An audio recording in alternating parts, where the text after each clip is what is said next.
listen, give me 2 seconds. I want to share this.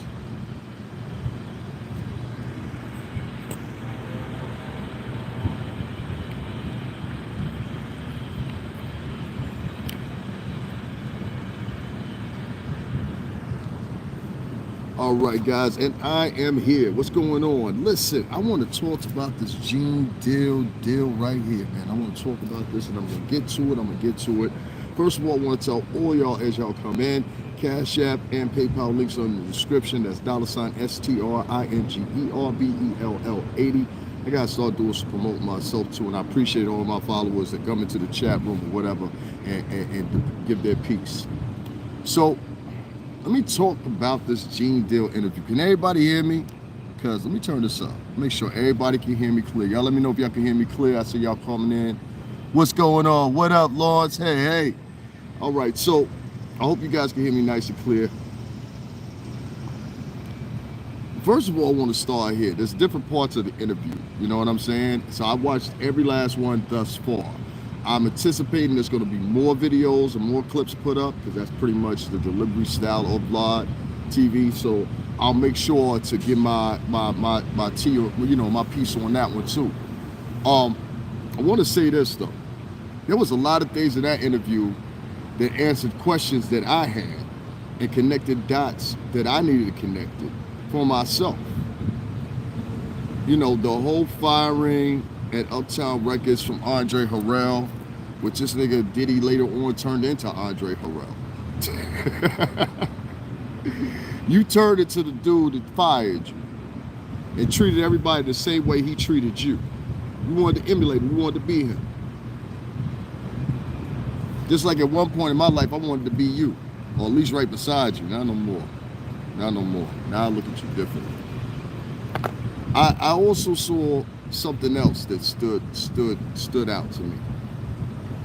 It was once they had this, and I remember that vividly. I remember when it happened because before that, I had emphasis on, I want to be a bad boy. I want to, you know what I'm saying? So I had already had, the thirst or the, I don't know if you want to call it the ambition to want to be there anyway. And I remember this particular, what's the name that he's talking about here in New York City, or in the New York City tri-state area. I'm in Connecticut right now. I'm not in New York, but thank God I'm back in Connecticut. That was 5 grueling years, but worth it. Definitely worth it. I look back and I looked at this basketball tournament or whatever it was, or whatever the hell it was, extravaganza. I forgot exactly what it was. But I remember when all those people got crushed. And I remember 9 people died, and I remember 29 people got injured. And just like he said, because at one time everybody on my channel thought I was Father MC. And I was like, I'm not Father MC. You know what I'm saying? And I'm probably what Father MC would have looked like 20 years ago. You know what I mean? Because he doesn't, we nowhere. He's a heavier set man now. You know what I'm saying? So he doesn't look the same way as he once did. You probably wouldn't even, a lot of people recognize him, but a lot of people wouldn't. You have to do a double take at least. I remember when that accident happened, and I ain't say nothing about it. I've never mentioned it or nothing like that. Any of my lives, you can go back and check for yourself. None of them have I ever mentioned that incident, but I remember that. And I didn't bring it up because I was like, you know what, my own intention here ain't to hurt people, it's to make you recognize when you neglect others. From the neglection of others. That's the best way I could put it, you know. So I watched another clip that stood out to me, which I already knew about, D Ferg's, Big D Ferg, you know what I'm saying? Being the one that created the Bad Boy logo, which you see the Black Power fist and the baby or whatever. That's A$AP Ferg's dad that did that. You know, I did know. We all knew that up at the office, so that's not a surprise. As far as Wolf, I'm not going to speak on Wolf because I was too young at the time to know Wolf or any of those guys really on the security team. That's why I said before, and I'm glad Gene Deal, him saying that, it actually put the stamp on it. Like I said, those guys are way older than us, so they were there before we were there. If anything, we're like the second tier, well, not even the second tier, we're like the third, fourth tier of employees at Bad Boy Entertainment. Definitely like third, fourth tier. Because the first tier would be Groovy Lou and all, or not Groovy Lou. The first tier would be Puff and Chad and all them dudes. Then the second would be Visa, and then later on, you know what I'm saying, all of them or whatever. So it's like, yeah, it's definitely a difference. I want to show you guys something real dope right now. Do y'all see those two birds in front of it? Oh, they flew off right when I said they jumped off the thing, but they want to be in cage. Beautiful. So yeah, it's like third or fourth tier for us. I don't know, and it muddles between the line of that, because there was a lot of people who came out of that. You know, it was like Rock. Damn, I'm trying to think of everybody else. Rock, Shampoo over at Def Jam. There's a lot of people. You know, a lot of people came out in that third and fourth tier, and it's definitely got its distinctions. You know what I mean? Like, when I say third and fourth tier of employees that got hired there, what I mean by it is this: it's like those guys actually started the company, and they were facilitators of starting Bad Boy Entertainment, where we just came in behind, more so as like the fillers. You know what I mean? Once the company had already gotten started. So, you know, I make no mistake about my place, but I had a hell of a time. Still am. You know what I mean? And I've been every fucking where. But it's interesting in the VLADTV interview when Gene Deal was saying it, and the reason I keep saying to you guys, those guys are older than us. I am not a spectacle. Thank you. What I said, when folks always think you want their approval or something, don't they? I want your approval. Gene Deal had one of the most interesting aspects of everything in this interview, and I think one of the main things was this.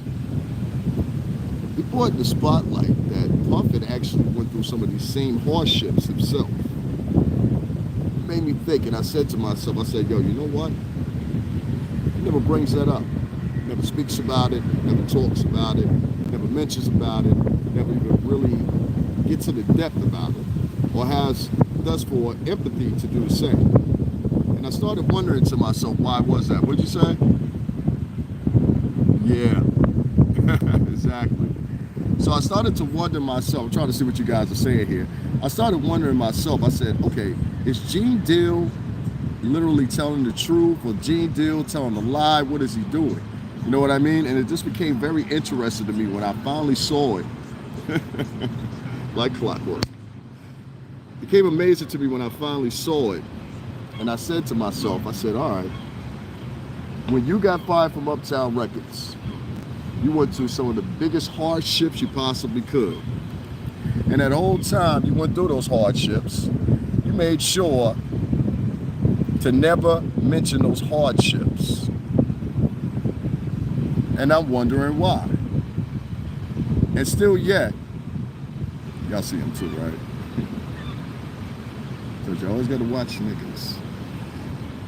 He never brought up the fact that he went through those hardships, the hardships he went through, or why he went through those hardships. And I kept asking myself the same question, why not?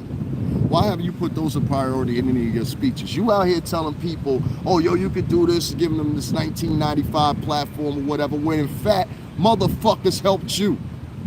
When you were fired, huh? Who was paying your bills? Who was helping you out?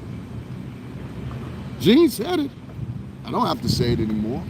There was somebody helping you out. How dare you sit there and to the 4 niggas that made the video about me, you need to go watch this video your damn self, because you're uneducated about the same matter. How dare you make a video about me when this motherfucker went through the same shit? Are you kidding me here? Huh? You have to be lost in some type of aptitude of mentally or something like that to not get the point here of what I'm saying. You have to be. You have to be completely nuts not to get what I'm saying. You're a hypocrite. You're a hypocrite. And as much as you don't want to admit you're a fucking hypocrite, you're a hypocrite, Puff. You chastise people for the same shit that was applied to you. You made them kids walk all the way to across the Brooklyn Bridge because they chased you damn near 20 blocks trying to beat your ass and jump you in. I remember those days when people used to get jumped in. What's going on, Suzanne Taylor? I like Gene. Good talk, Tim. What's going on, Star Pepper? Khalees Prue. What's going on? I hope I'm saying your name right. Sazine Taylor. I hope I'm saying your name right. But welcome. I haven't seen you here before, but welcome here since you're here. Chastising somebody for the same applicable help that you got doesn't make sense to me.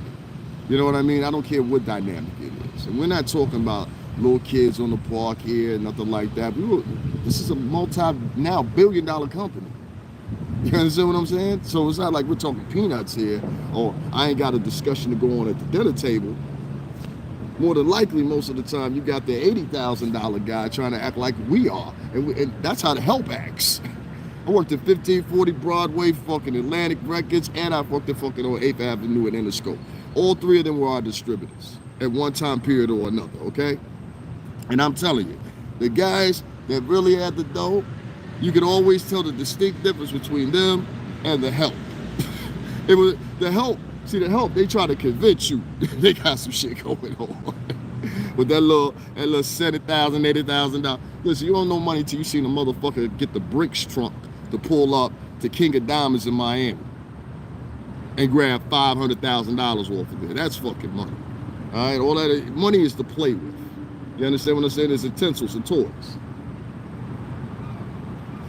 That little shit you got a fucking mortgage on or whatever, that's in your scope of life. You understand what I'm saying? But don't make the mistake that everybody sees the scope of life the same as you. That means you're an assimilus. You like to assimilate. That's cool. If you like to assimilate, assimilate. You have that right as an American citizen.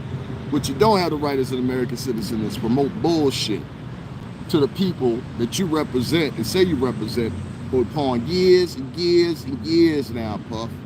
And come to find out, I knew it was something. I knew it was something. I said, ain't no way in fucking hell this dude's got a whole story. He did the whole shit by himself. Even the fucking company and the money that was fronted for the company wasn't yours. The fuck are we talking about here? No, I haven't. Put it in the comments section. You should have told me. Talking to Patrice Gardner. What's going on? That's my motherfucking day one right there, too. Patrice been with me since the beginning. You know what I'm saying? 1.7 million views later, right, Patrice? What, in 8 months? That ain't bad. We got a story, me and Gene. I ain't going on fucking VLADTV, though, and that which leads me to this. The big Uncle Gene, I gotta talk to you for a minute because you Bad Boy Entertainment alumni, fam. I love you to death. But I'm gonna tell you why I see a few things skewed and a little muttered on the line here. Number one, I don't think you should have did this interview. I'm not saying fuck Vlad. I don't know Vlad personally, but we do remember dropping off white backs, which Vlad will remember. But when Vlad was Vlad the Butcher, the DJ. He was Vlad the Butcher, the DJ, okay?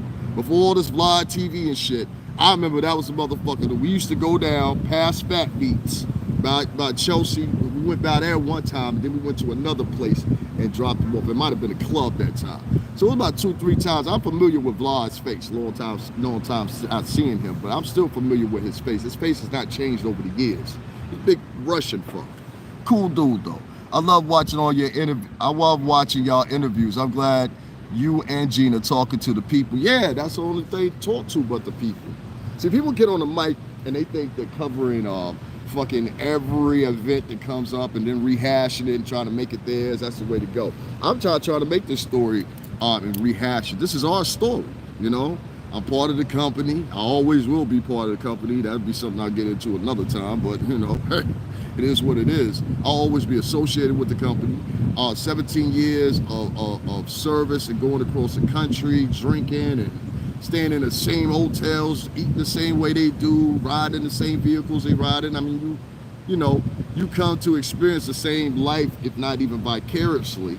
And don't get me wrong, we were making some money, but you get to see the same life vicariously as if you were a millionaire, if that makes sense. You understand what I'm saying? Because it's a millionaire that's taking care of you. You see, so it's no expense. You know what I'm saying? And the type of millionaire he is, he's a playboy type millionaire, kind of like a Tony Starks. You know, you want to show it. You know, don't worry about it. You know, he's one of those type old school New York, old school tri-state. Fuck New York, old school tri-state. The guys in Jersey and here in Connecticut are treated the same way. He's unique because of the dynamic of the company itself and the hits that come along with it and everything like that. I get it. But Gene Deal, I think going on this interview, I think it was a little too late. I think it will garner over 1 million plus views, but it's also going to garner something else, and that's attention. And I know that Vlad and Puff had a previous tension over some material that Vlad had put up and the way he had diced up and edited the material. I remember this. A lot of people not going to remember this, but I remember this. You really have to be in the music business to remember a lot of this shit. But I remember this. And it didn't happen just one time. It happened twice. Now, I know controversy draws the views over there. A lot of people like to do the controversy angle. I don't like doing that. I just like talking what I feel. One day I might feel like this, but I always try to negate the story around and revolve it around how it impacts your life. You see, this is someone that's in the record industry and selling records to people or whatever, but his whole patent and formula, he has been selling to you year after year after year, and now we come to find it's kind of faux, it's kind of chuck. Now, I don't know how y'all feel, but I feel behooved, bewildered, befuddled. So, G, that's the only thing I would say to you as far as my little talk right there. I don't think it should have went on. Do I think it's going to come back and haunt you? No, I don't think it's going to come back and haunt you to that degree, but I don't think it should have went on VLADTV. And if it's in reference to reach, if it's in reference to selling your book, I get that too. But make this your first and last time. Don't go over there. Somebody say here. Big Gene is working on his book. I know he mentioned it in the thing. I know what it is. I know what it is. I know what it is. Listen, Big Gene family. Y'all talking from an aspect of, you know what I'm saying? This is a man that was part of the same company I was before I was there. You know, let me emphasize that. I was there for 17 years. That man has a more of an intimate, based on the discussion that was had on VLADTV, more of an intimate setting and situation with Pup versus myself. You know what I'm saying? And the dynamic of it is very unique because he was there at the beginnings. Very few people are there at the beginnings. Very few people were there when Steve Jobs first started out. Very few people were there when Elon Musk first started out. Very few people that were there. And those people that were there, they always got the job. You see what I'm saying? You understand? And those people will be around to represent that company for the rest of the time. You see? So no matter if you was there, I'll say the way it go with Bad Boy, if I had to be real about it, if you were there longer than 5 or 10 years, then you can show up to the reunions. If you were there longer than 5, 10 years, you know what I'm saying? You can show up to the functions and shit like that. Like we went to a reunion for Justin's. We had went to another one before the pandemic had started. What up, Dylon? Dylon was DJing. Shout out to my man, Lil Bad Boy. You know what I mean? Who else was there? Me, Uptown. Speaking of this guy, he was in there too. There was a couple other people too that I don't know if they want me to mention them or not, because somebody got upset that I mentioned them in a certain way. They were like, yo, my wife, nigga. I'm like, all right, I got you. So, you know what I'm saying? I don't want to say who all was there, because under influence of alcohol, somebody could have been with somebody that's talking and it looked like something else or somebody else. Does that make sense? So I don't want to mention no names. But Dylon was there. Dylon ain't married, goddammit. So shout out to Dylon. You know what I'm saying? Exactly. Factory. So I don't knock him for going up there and doing the interview. I'm just saying don't go up there again, because even though Vlad don't realize it, and I saw it on the follow-up, because after I finished watching those videos, another dude came up, and I just wanted to segue into this, and this is why I'm saying this to Gene. Another dude came up that Vlad had interviewed actually earlier than he had interviewed Gene Dill. And I don't know who this kid was, but I know that the guy that he was affiliated with, which is VLADTV out of Chicago, they do a different style of interviewing. That's what I said. And when I was in college, we used to use the terminology rush, ambush, what is it called? Ambush interview or ambush journalism. Ambush journalism. And that's when you just run up to somebody, throw a mic in the fucking face, be like, hey, tell us everything you know, and tell us what color did you have, and what color, and where were you at on the phone? You know, like you're a fucking police sergeant or something, literally. And this same type of ambush journalism kind of matriculated itself online when YouTube came about, at least in the popular world. And so, you know, the salaciousness and all that shit that followed behind it, basically, the objective here is to get on TV and smash a story, whether it was given by the major medias, a major media subsidiary, meaning a company under them that they manage, but they use the emblem like NBC. Then they have NBC Texas, NBC New York, you know what I mean? Vlad makes all his money by chopping up videos into several. The more clicks, the more, oh yeah, I know, Patrice, I know. And the sad thing about it is they won't even let me monetize on YouTube. Isn't that fucked up? Yeah, because he's Puffy Bodyguard. He's seen a lot. Yeah, he was there before we were. Gene had to be there. He was at the inception of the company, you know? But let me just finish what I was saying. You know, so like an NBC 10 or whatever the case may be, those are the subsidiary companies or whatever. And they take those stories, they fold them in half, they try to unpack them from their own mentality, wherever it said it be at the current moment in time. But they try to unpack it. And they unpack it with an untrained mind. They unpack it with an untrained experience. They unpack it with an untrained of a lot of things, you know? I think one of the biggest things that's different between Gene Deal and I is he came up at the ascension of Puff. You know, he was there to give the answers to the questions because he had been there. You know, that's why sometimes y'all hear me in the videos, I'll be like, same gang, same. Well, now y'all know what same gang is. You know what I mean? That was before Bad Boy Entertainment. And that's what Puff is part of.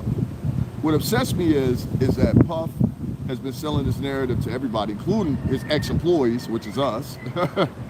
You know what I'm saying? With no severance. So $ Cash App, $STRINGERBELL80. Again, Stringer Bell 80 at Cash App, $STRINGERBELL80. He's been selling us a story. Yo, you can do it, you can do it, you can do it. And yeah, you can do it, and it's easier to do it now. But for the past 15 or 20 years, make you no mind that I'm going to forget what you have been preaching. Oh, just pop the trunk open. That's all you got in 2021. Are you fucking kidding? Okay, we'll do it like when I always tell you guys about that story about when I was at the company, and also when I was doing the radio out in Arizona with OG Mac Drama. I tell you guys, look those up all the time. They're on Blog Talk Radio. Just put in OG Mac Drama featuring Davin Lewis. It'll be, I don't know how many of them to pop up, but you're selling us this narrative that, yeah, do it yourself or whatever, but you had backing. And you're not letting that part of the section of the story unfold and unpack itself. If we're talking about unzipping and unpacking things, why aren't you unpacking that portion of the story? And I think that's a question that a lot of people want to know. I think the second question a lot of people want to know is, why are you pretending when you were having hardships and you got fired from Uptown Records that you didn't need any type of philanthropic assistance?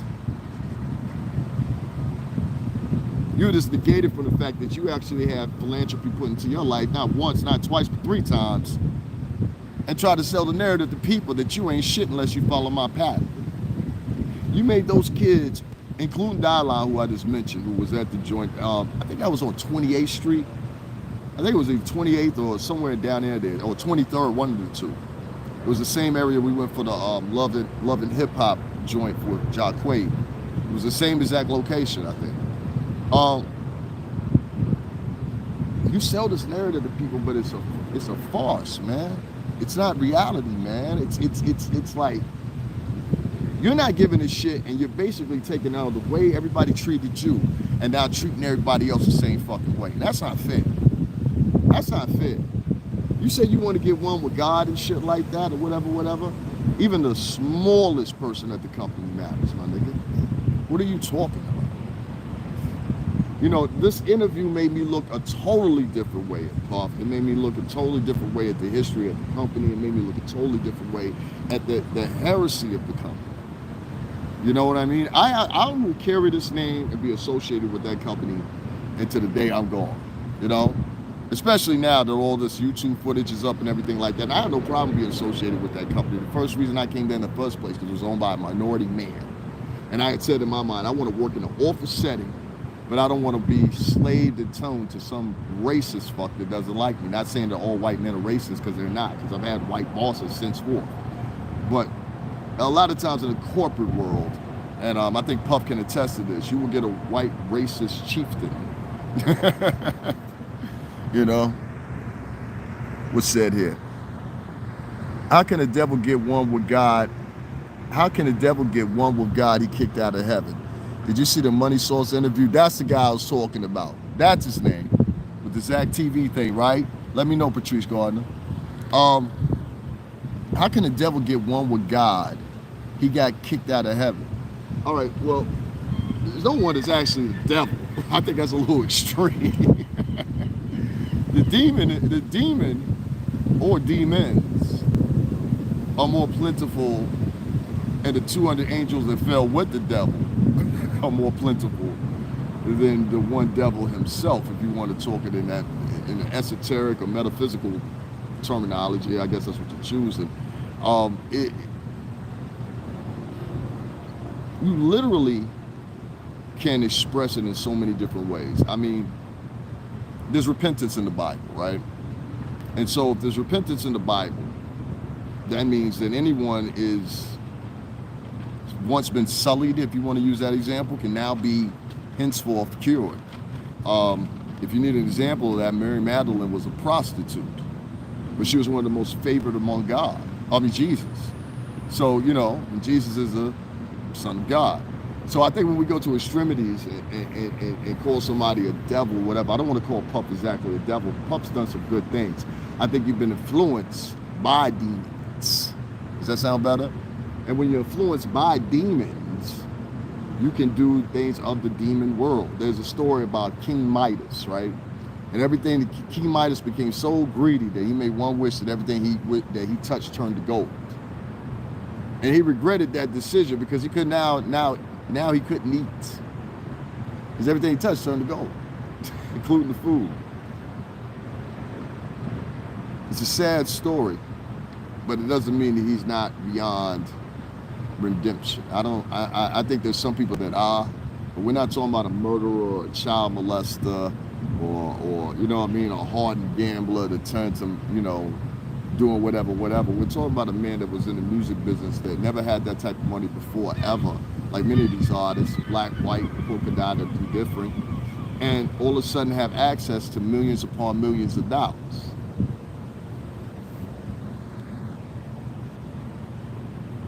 Yeah, Money Source wrote the Missing You song for his mother passing, but gave it to Cream. I ain't gonna read that. Money Source lost about $4 million on that song. Puff did it dirty. Yeah, see. Okay, let's just say that Diddy the Demon, because he ain't been looking for good for a while. Now that I'll agree with. Yeah, we don't want to call people the devil. You know, the devil has control. You know what I'm saying? That's a. If you're talking about when you say the devil, you're talking about a man that was kicked out of heaven because he tried to take over heaven. Yeah? A man that was kicked out of heaven who once led Jesus' choir because he tried to take over heaven. And subsequently, 200 fallen angels along with him, who all have names, which I know about, I think about 80 of them. I always recognize for them in women. Like the name Jennifer. I never get along with a Jennifer bitch. I never get along with Amy bitches either. Every Amy I've ever met in my life was a whore. I'm sorry. Did I say that? You guys remember watching Ted? Funniest scene in that movie is when he's with Wahlberg and they're sitting at the freaking, what's the name? He said, "You'll never guess her name." He said, "Quick, white trash." Poor white trash. That's the funniest shit ever. Because I have white friends that do that shit and it's funny as hell. or the terminology pasty pale. I got that from friends I grew up with. That shit's funny. All right, so I'm negating for the story. Let me get back to the story here, the narrative. The narrative is, you can't repeat, I'm going to end this. You can't repeatedly tell people a story that you came against the odds one way, and you expect those people to follow in fashion or going against the odds that way, when in fact the whole story that you fucking given the whole time is a false narrative, it's a lie, or whatever. And I see so many black and Latin people jump online and do that, and I think maybe that's why people like me, because I don't do that shit. I actually have the history. I actually worked in the industry. I actually am celebrated by the industry, obviously, and so I don't really get into the whole thing of black and see, what it really comes down to is low self-esteem.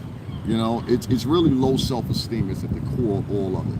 Low self-esteem, the body positivity movement, this false toxic feminism, which is going to lead all these girls to being alone with cats in the house.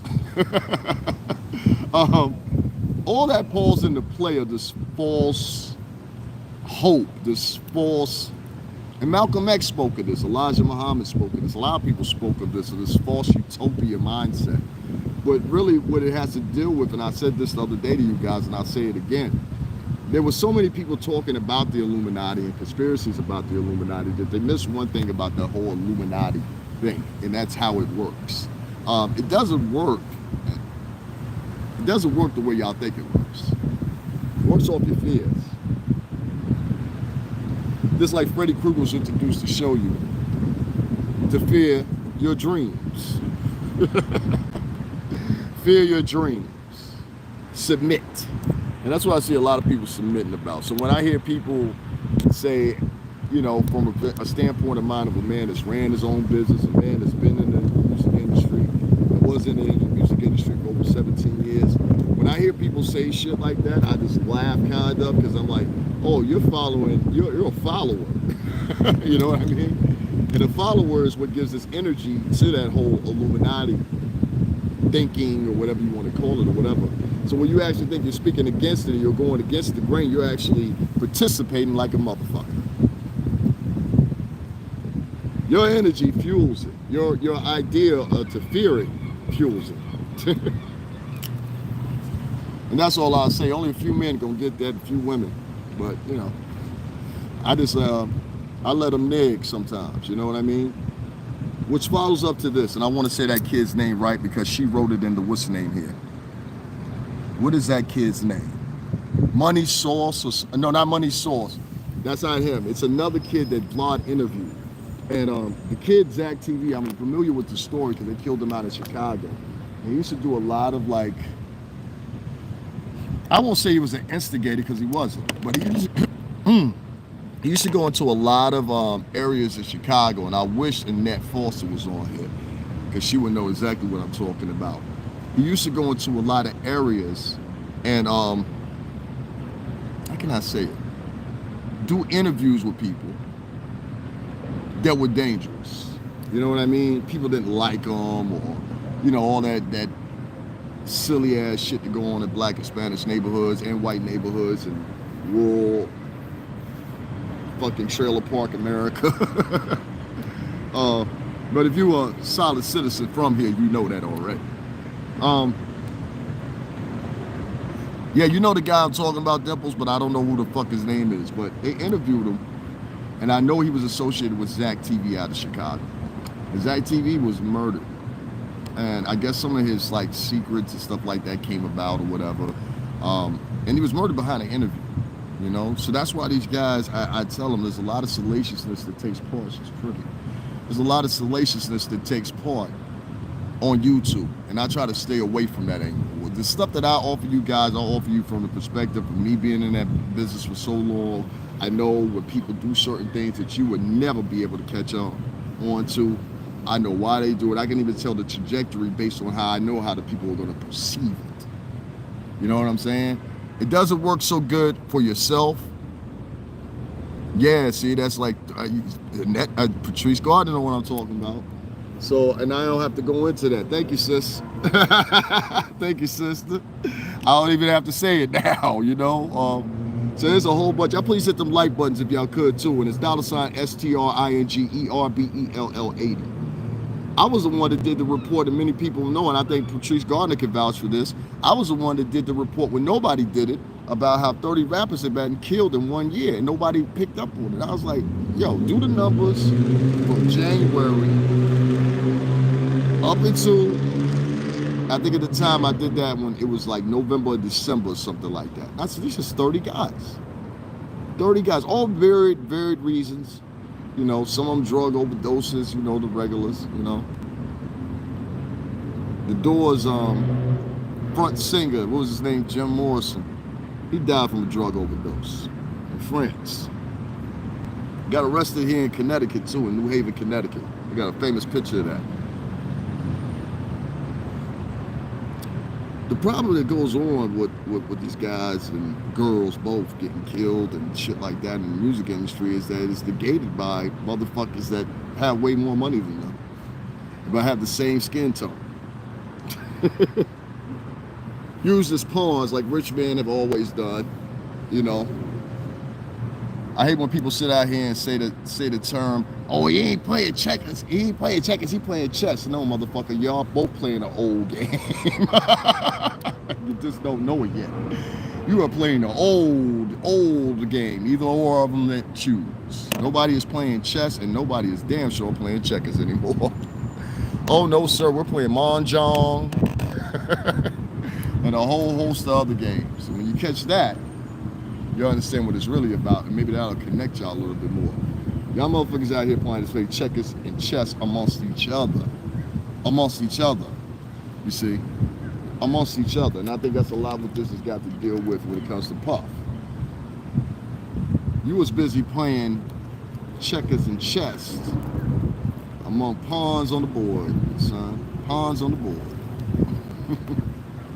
Let me say it again for you. You was playing checker and chess against all pawns. Wasn't no king or queen on the board. The king or the queen was sitting back spectating the whole motherfucking event. The true king and queen. They were spectating the event. Whether that be Clive Davis or whoever the fuck else it was. Ultimately. Not at the beginning, but ultimately. Clive Davis took Puff off this little small ass office. I'm so glad we didn't have to see that office. I'm kind of glad, and I kind of wish we did, because from the stories I heard, I wasn't there yet, but from the stories I heard, the most love came during those times in that small office, and I've heard Sean Prez mutter those same words before too, so shout out to Prez, my big bro. Without Sean Prez, none of this would have been possible. It wasn't Puff that put me on, it was Sean Prez that put me on, and Malcolm Miles, who's now over Young Money, Cash Money, YMCMB, or whatever this shit's called. I've been a fan of theirs. I like some of their music, not all of it. I like that Nicki and Drake come out of there. I like that, I forgot what son's name was from Harlem. He never dropped an album, but he's papered up though, he's good. I think he was a writer.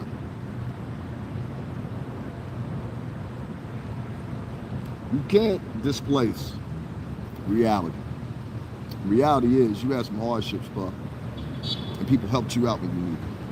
And I dare you motherfuckers sit there and make fun of me, or have people make fun of me, or have put your little cronies up, and tell them to put a video up about me because I'm talking the way I'm talking. Because the guy was dead ass right. And this video should get 100,000 to 200,000 views just because of that same motion, just like that first video I put up. I did not know that. Niggas paid your bills while you was fucked up. Nigga didn't even pay my bill. It was 1 or 2 nights I didn't even eat.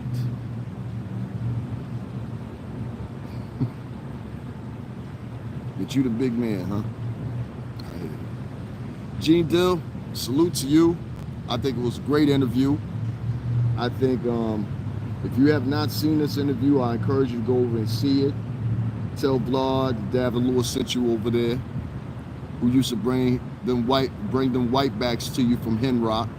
Because that was Henrock's job, to make sure all the DJs had the vitals. And we used to deliver. Me, Rome, who else?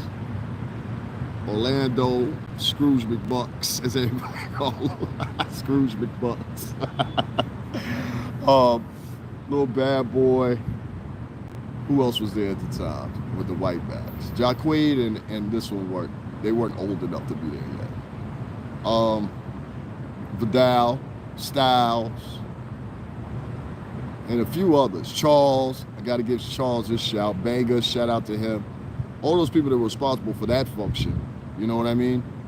Which was to make sure the DJs got the vinyl for whatever new song it was. I mean, everything we heard before you guys. I'll tell you a couple of hits. Only thing I didn't hear Missing You beforehand. I didn't hear, what else? There was something else I didn't hear too. There was a couple joints.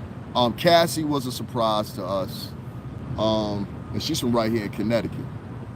And I'm trying to think of a few other people that really were a surprise. But Cassie and I think the 112 album, we worked the hell out of the 112 album because the 112 album had literally ended up having 2 Billboard hits on it, which was Peaches and Cream and the other latter one, which was It's Over Now.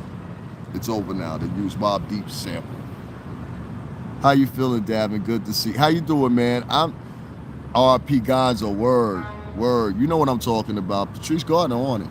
Thank you very much. I'm doing all right, man. I'm doing all right. You know, just mentally going through my little things or whatever. As far as seeing my psychiatrist and everything like that, trying to get more back in focus or whatever. But yeah, I'm fine. Thank you for asking. I think it's an insult not only to the people that worked at the company, but I also think it's an insult to a lot of the other people that were involved around the pathway. And I don't care if you were there. If you were, like I said, if you were there for more than 5 or 10 years, then you are part of the company. You know, that's how I look at it. And I think most of the alumni at the company, they look at it the same way. If you was there more than 5 or 10 years, then you are part of the company. You will always be part of the music industry. You know, I will always be part of the music industry. My friends I talk to daily are still in the music industry or trying to get back in as the doors open back up. You know, Broadway is opening up now in New York. The first play is a black play, believe it or not, by I believe she's a American black or African. I don't give a shit. She wrote a play and it was supposed to come out before Broadway shut down, and she's now becoming the first open act on Broadway since. And then the follow is going to be Tina Turner's show is going to continue, and I believe the Temptations and their Broadway show, because I walk past that a million times. You know what I'm saying? It's right there on the corner of 41st and 8th.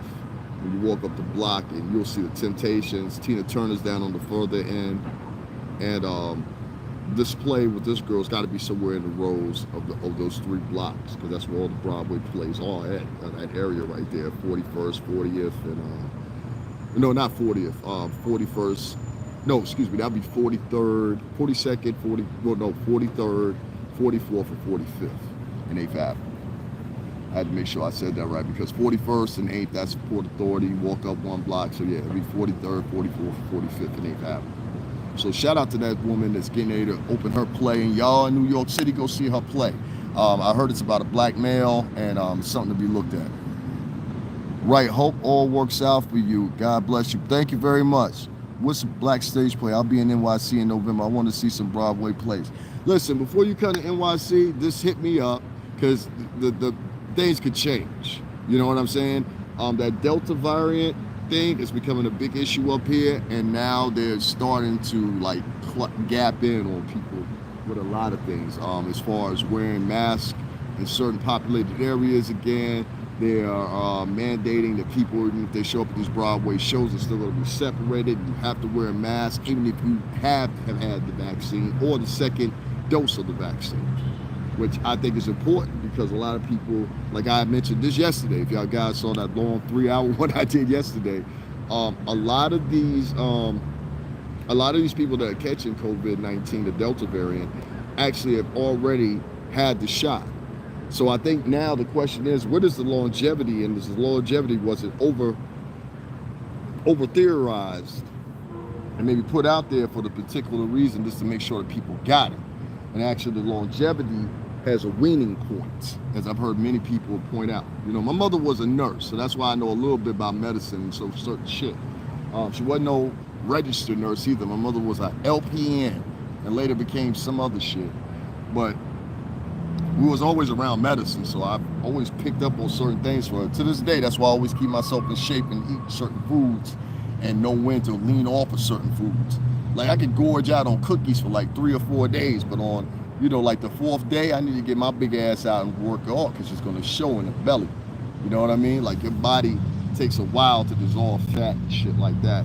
In the same way it does absorb food, it can sometimes recircum or re-navigate or recalibrate your immune system or deteriorate it, believe it or not, by the food you consume.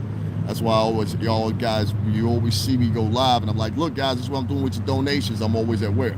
Trader Joe's. You know what I'm saying? There's not even a Trader Joe's in here in New York, but the beautiful thing about living in our city, we're so close to New York. Like I'm literally in a car, it'd probably take me like 25, 30 minutes to get to the Bronx. You know what I mean? On the train, it only takes me 35 on the express. So, Let me see what else you guys are asking in here. I'm coming to NYC soon. The comedian Lunel has caught the new strand and she was vaxxed already. See there? There you go. I was just mentioning you. There you go. Every time I speak you up, when I just mentioning her, y'all make sure to let her know. I was just mentioning her. We were talking about, what were we talking about, guys, when I mentioned Chicago? We were talking about the vlogger, Zach TV. You ever heard of him, Annette? Zach TV, he got killed out there in Chicago. Let me know when you get a chance. Let me know if you heard of Zach TV. Because I was doing a follow-up after I was finished talking about Zach TV. That spells Z-A-C-K TV. He was a vlogger out in Chicago and he was killed. But from when I'm gathering, people were saying he was in school to become a lawyer. And he was doing the videos and everything like that to make money. Yeah, okay. Well, he was killed out there. And the reason I brought it up was because there was this other vlogger that showed up after the very last clip I watched of, what's the name, of VLADTV and the interview with Gene. And I was just wondering. I was like, yeah, it was ironic that came up. We were talking about vloggers getting killed and shit like that. But yeah, he was a vlogger and he interviewed a lot of people out in Chicago, a lot of names in Chicago as far as artists and or artists coming up. And on the same token, and he was murdered out there by some involvement he had did with an interview. So that's why people were asking me, why don't I go to salaciousness or whatever? I choose to stay away from it. Jesus Christ, she's fine. I choose to say, I'm sorry guys, I just saw this beautiful girl. I choose to stay away from the salaciousness because, and every now and then I get on here and eat to somebody. Like, I have my people I eat to, don't get me wrong, but it's not the constant strain of my channel. That's not what I do every day. And I don't encourage you guys to do that either because there is a lot of repercussions that come along with doing that type of satire. You know what I mean? And sadly enough, we live in a world nowadays where so many, I don't know, man, so many guys walk around and try to put this facade on like they're tough or they're the toughest one out or whatever. I'll say it like this to you, all right? I've been a tough guy before, all right? I was with some real tough guys. And we didn't go around starting shit with people. We didn't go around staring people in the face or whatever. But there's 2 guys that I know from back in the times are doing life in prison, And there's about 18 guys, all different colors, mostly Latino and Italian.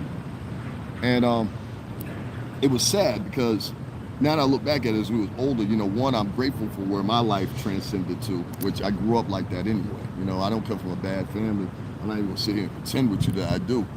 I come from a pretty damn good family. I got 2 uncles that are engineers. My one uncle I patent myself after, Robert, who built his own home, which I'm going to be doing with my shipping containers. So it's unfortunate, but I had that time, and I can't deny it. It's documented, obviously, And so you can't escape it. You can't escape it, and nor would I want to. Nor would I want to. Everybody's had an experience in hell. The Kennedy dynasty and many other dynasties in this country were made off of illicit means. You know what I mean? I mean, hell, look at fucking this guy, Donald Trump. Even though he's right on a lot of things. Guys, I've done lives in front of Trump Tower 38 times and was welcomed. So,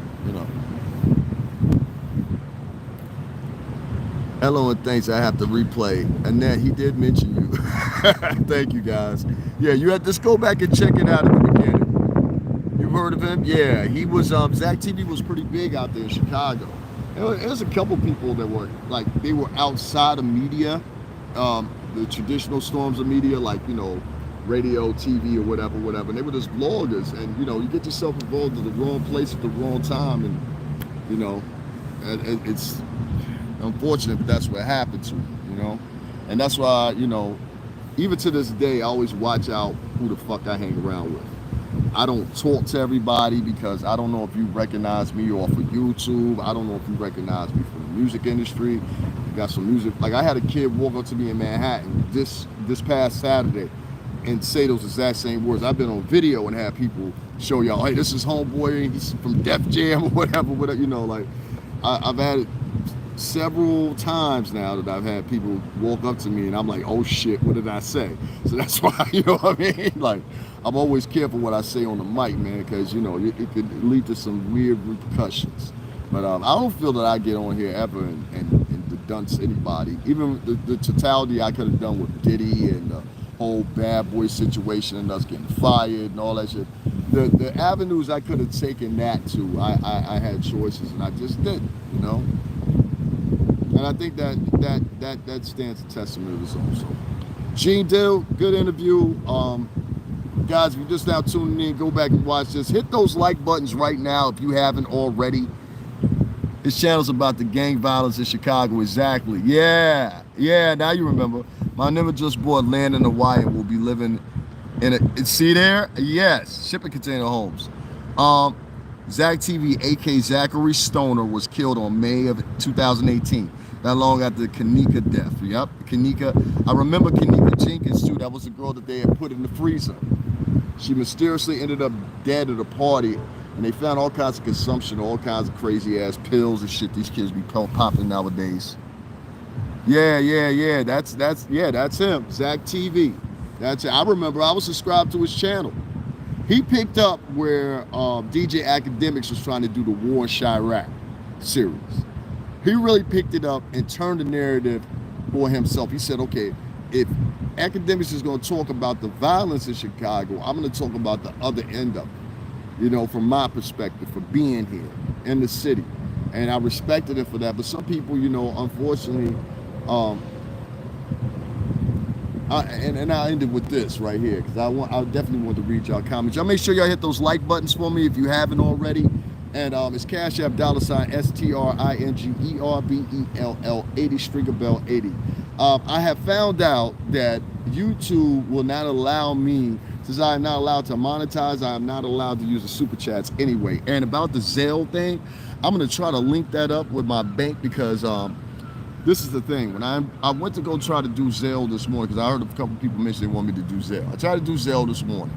And so when I was linking it to my bank, this prompt came up and it said, oh, well, you can find Zelle in the app, in your banking app. And I'm like, okay, that's cool, but I don't even remember this login information from my online banking. So I'm gonna have to go through all kinds of shit that I'm like, whatever. So guys, PayPal is secure.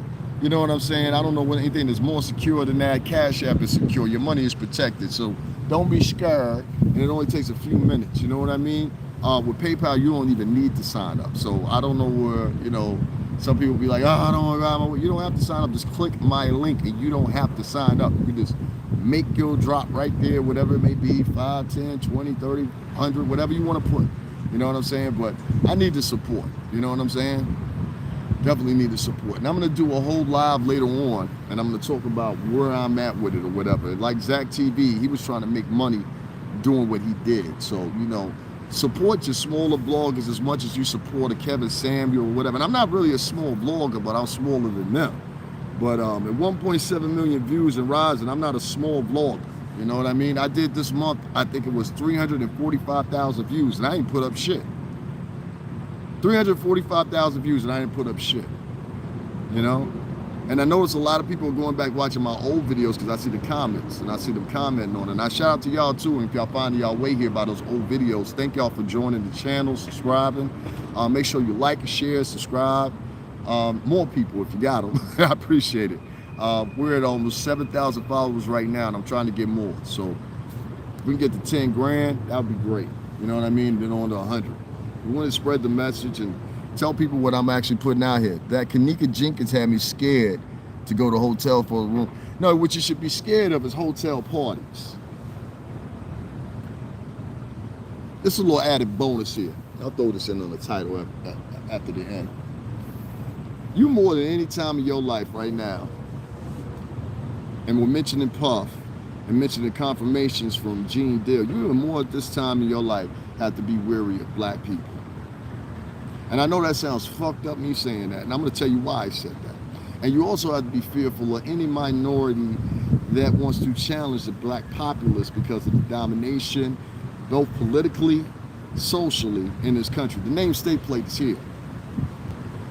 38% of the House of Representatives is the National Black Caucus. They are the second most powerful caucus in the chamber outside of whites. This is what it is. You go into your nation's senators, past presidents now, none of them have been anything outside of black America. So let's put that in perspective first. I just want to put that, underline that in perspective. There's a challenge going on nowadays, I feel, and it really is impacted by the successful and the business end when it comes to minorities. There's a competition that goes on here. I've seen the same competition because I saw it when I moved into my second condo.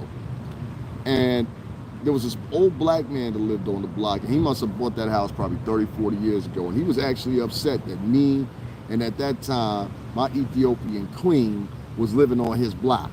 You understand what I'm saying? I was an older nigga over here. Y'all done bought some more over here? What's going on? Somebody get Master Candy on the phone. Michelle Candy, who these niggas on those necks? You know, my ass motherfuckers. But that's how he felt.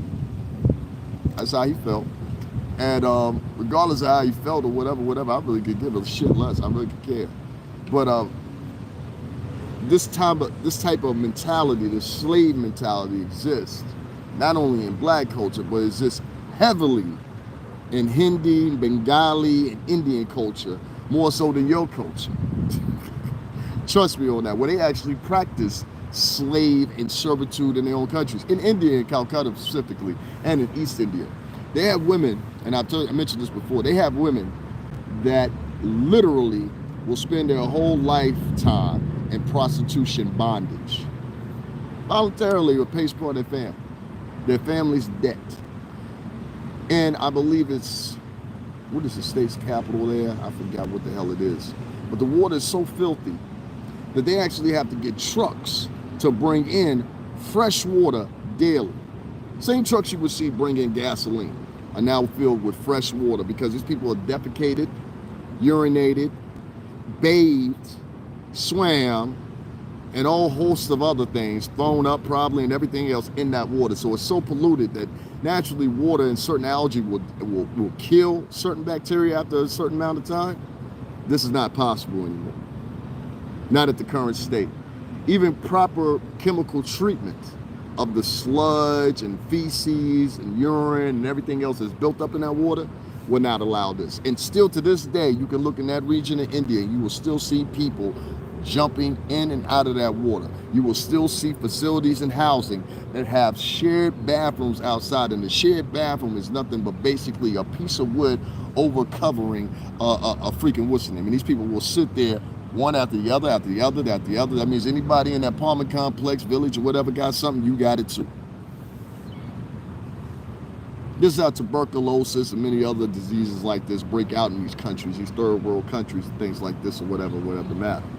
And even though a lot of these people have immigrated here, and we welcome some of them, you know what I mean? Some of them were motherfuckers in their countries. So no, I don't welcome them. But what I think the distinction they miss is they feel that they are on the same equal playing field as we are monetarily or socioeconomically, and I'm here to tell you, no, you're not. And if you are so intelligent and you like to argue with me, I would implore you to look at the CDC numbers. I would implore you to look at department. Excuse me, because I always get in a laugh when I hear this. But socioeconomically, the Latin man ranks in around about, I think it's 4th or 5th in this country. A little behind an Asian woman. So I don't care how many cars you bought on lease, Poppy. I've seen that shit a million times. You're poor. Look where you're pulling up to. They never see that. I'm driving a $50,000, $60,000 vehicle and I'm pulling up to the fucking city housing projects. They never get that.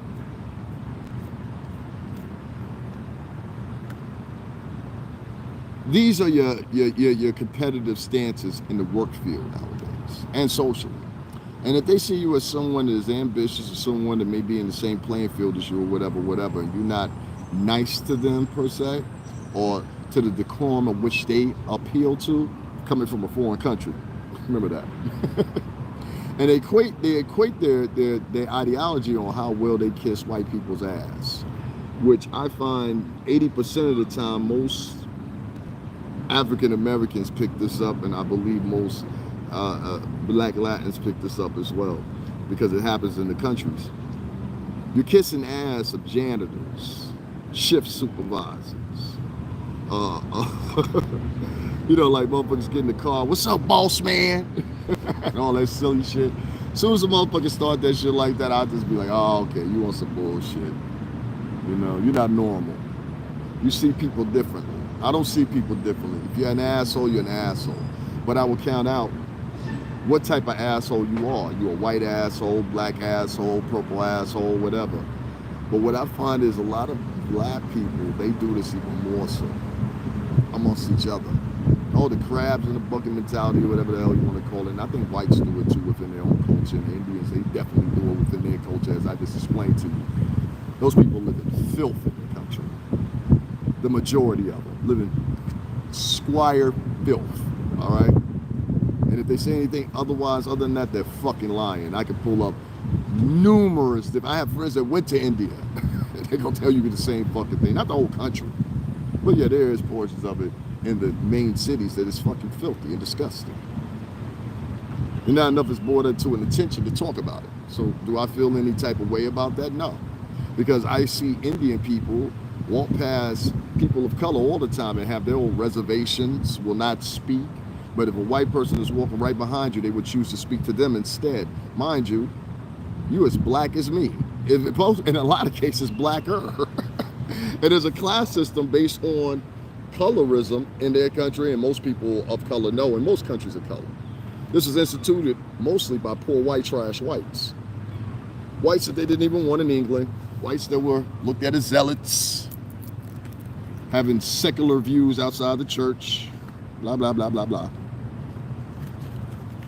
And they came back and forth and made 13 colonies in each one, all right? So these weren't people of nobility. These weren't people that were scientists.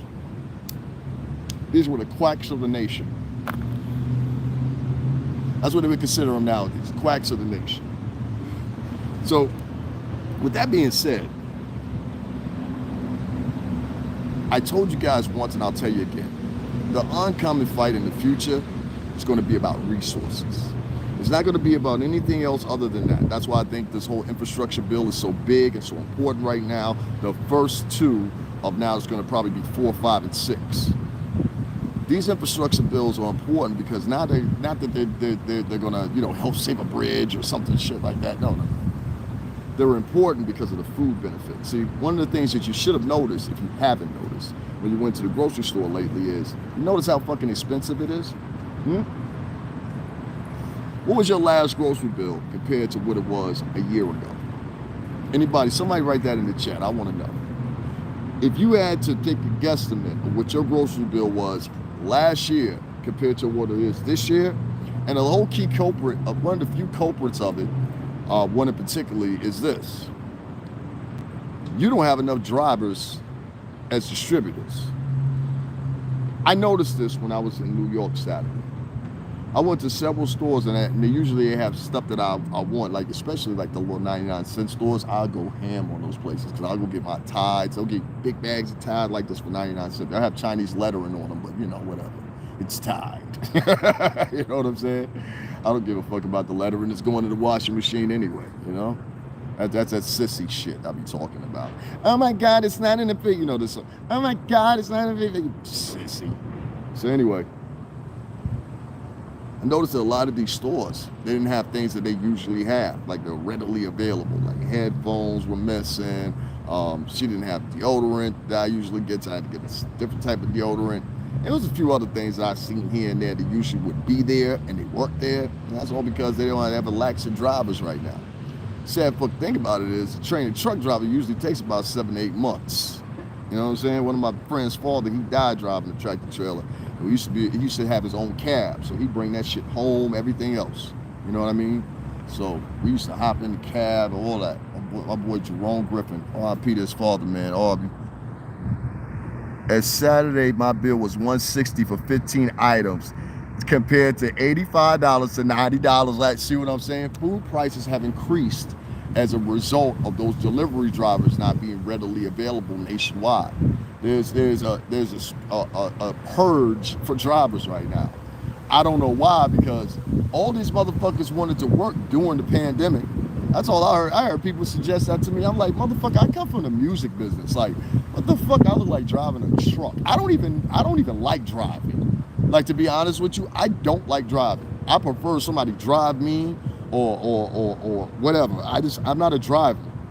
I get anxieties about it. I don't like people. I get mad about it. Like, what the fuck are you moving over there for, you dumbass? You know, it's a whole family full of kids and shit. You know, that's me. So I don't want to be I don't want to be in that situation. You know what I mean? I really don't. I really don't. I like kids and shit like that. I don't have no kids of my own, but I like kids. But I don't like to be in situations where I got to argue and you around the kid. That shit just gets on my nerves. Like, and why are you arguing me with your kid? I've seen situations like that, road rage and shit like that. So I'm not a driver. The same people you love and you talk about so much on YouTube, these people will destroy you. They tried to destroy me now several times on YouTube. Everybody that attacked me, everybody that came against me, they were all black. Everybody that came against Zach TV, everybody that came against Genie Deal, they all were black. These weren't white faces. These weren't white faces. But when you're in a position to steer the narrative to some shit like that, that's what some people choose to do.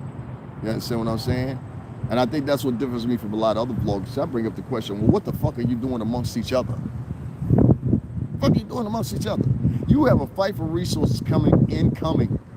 You understand? Incoming. Because after all these little benefits and packages have expired and exasperated, you're going to be left with this question. What we going to do now? After all these evictions start taking place, because it seems to be nothing that's upholding them, you're going to be in that position. What we going to do now? And I get it, trust me. A lot of people, I always say this, a lot of people don't know the distinction between, and it's sad, they don't know the distinction between black people that grew up opulent and black people that grew up poor. And they kind of put a synergy beside them. We never realize at one point when they open up these stores in the hood, or they open up these stores downtown and shit like that, in an urban area around poor people, motherfucker. No wonder that's your perception. Where do you live? And then when you look at that, you'll see, oh, they live around the corner from the store. You know what I'm saying? So, you know, that's their perception of whatever. They don't have a collegiate perspective. At least their kids will. If their kids pursue and go on to college, their kids will, because you'll run into enough black students at your college. And for many of those Indian and other nationalities, the people will be their first time interacting outside of their high school time, socially. And that's welcomed. I don't have a problem with that, you know. Just don't be insulted. That might get your ass whooped. But other than that, you know, I'm cool. I've lived my whole adult life in Connecticut. Most of my friends that I grew up with were Italian and Greek. You know what I'm saying? Most of the people I hung out with, got drunk with, were Italian and Greek. And I hung out with blacks too as well, and Latinos, of course. But I always knew the differences and the subtle differences, but the differences culturally and otherwise or whatever. But one thing I always used to say about my white friends was, except for maybe 3 or 4 of them, none of them really ever tried to take me down or kick me when I was down. In fact, it was a white friend of mine, Gina, who I mentioned all the time from England, who came to visit me in New York from England with her friend and left me with money and had been sending me money prior to that.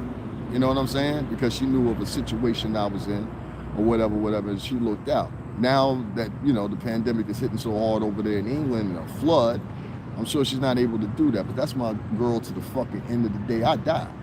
You know what I'm saying? That's a white woman. I've never had nobody white except for one dude that left a sarcastic comment because of something I wrote on another page. It was one of the far right wingers. I told you I'd be over there. And he had wrote something and it got retracted any fucking way, so it didn't matter. But it's sad to say that your own will try to take you down first. You know, your own will try to take you down first. And I think that's the moral to this whole story where we're talking about Puff or we're talking about Gene Deal or anybody. Ain't nobody ever come up to me and ask me, hey, how you doing since you got fired? You know, I've had 3 people do that. Sean Prez, who looked out for me, and maybe 2 or 3 other people, you know. That's it in the music business, and I don't expect them to. But when I, on my way back in this different format, which hopefully y'all help me get there, when I come back in this different format, it's gonna be in music again, but I won't be rapping, I'll be singing. 2, it's time to do what I went to school for and do more film stuff. You guys seem to be more attentive to the quick clips that and those are those clips take me literally maybe an hour and a half the most, and I do the editing on my phone. I have an editor on my phone that's the same as Sony Vegas, and I went to college to learn that shit. How about that, right?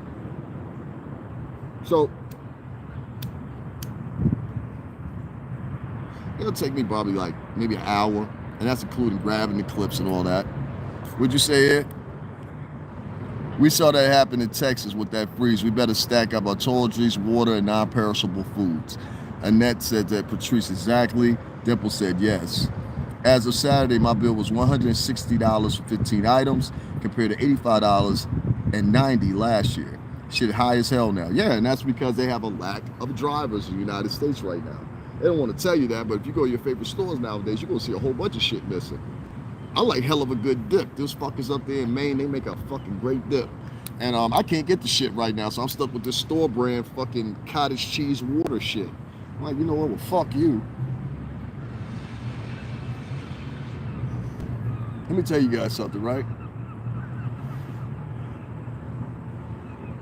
You can't let your aggressions, you can't let your thirst and the fight for resources is coming up.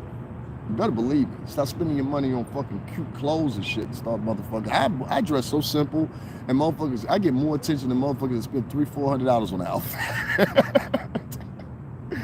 You know what I'm saying? I guess all the years or whatever I was around that shit. You learn to do it very easily. Would you say? Don't even get me started on gas prices. Yeah, gas prices are the other thing. Exactly. So it's gas prices. That's a whole different other reason. But right now, what's affecting most people, I think, regular people or even the ones pretending, is that those high grocery store prices are bringing the dents into people. You know, I think some items have increased by 10 to 15% on purchase price just because there's no distributors. I mean, not those distributors, but no drivers for the distributors. But I know when I went into 3 stores on Saturday, that shit was completely empty in some cases. So I don't know. Right, I'm almost sorry driving an SUV. Oh my God, you drive an SUV? What's the setback on that? Like $110, $100 to fill up all the way? My friend Rick, he had the Hummer Jeep. And I think he said it cost him like somewhere $125 to fill that son of a bitch up. $125. Could you imagine? That's almost on. If you fill that up like that 3 times a month, that's almost another car payment. You might as well have 2 regular cars. You know what I'm saying? Because you're basically paying another car note. If it's $125 to fill up, that's literally another car note, in my opinion, anyway. I'll tell you guys this, man, before I get off of here.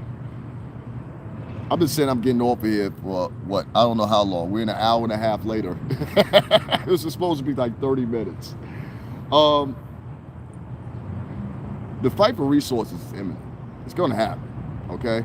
All these precautions are being taken for the war on poverty as Biden is projecting and putting in the language and everything like that or whatever. And I'm not knowing the Democrat or Republican. I kind of mutter in the middle there. But I pick pieces from both sides that I agree with. Like, for example, fuck Mitch McConnell and fuck Nancy Pelosi both.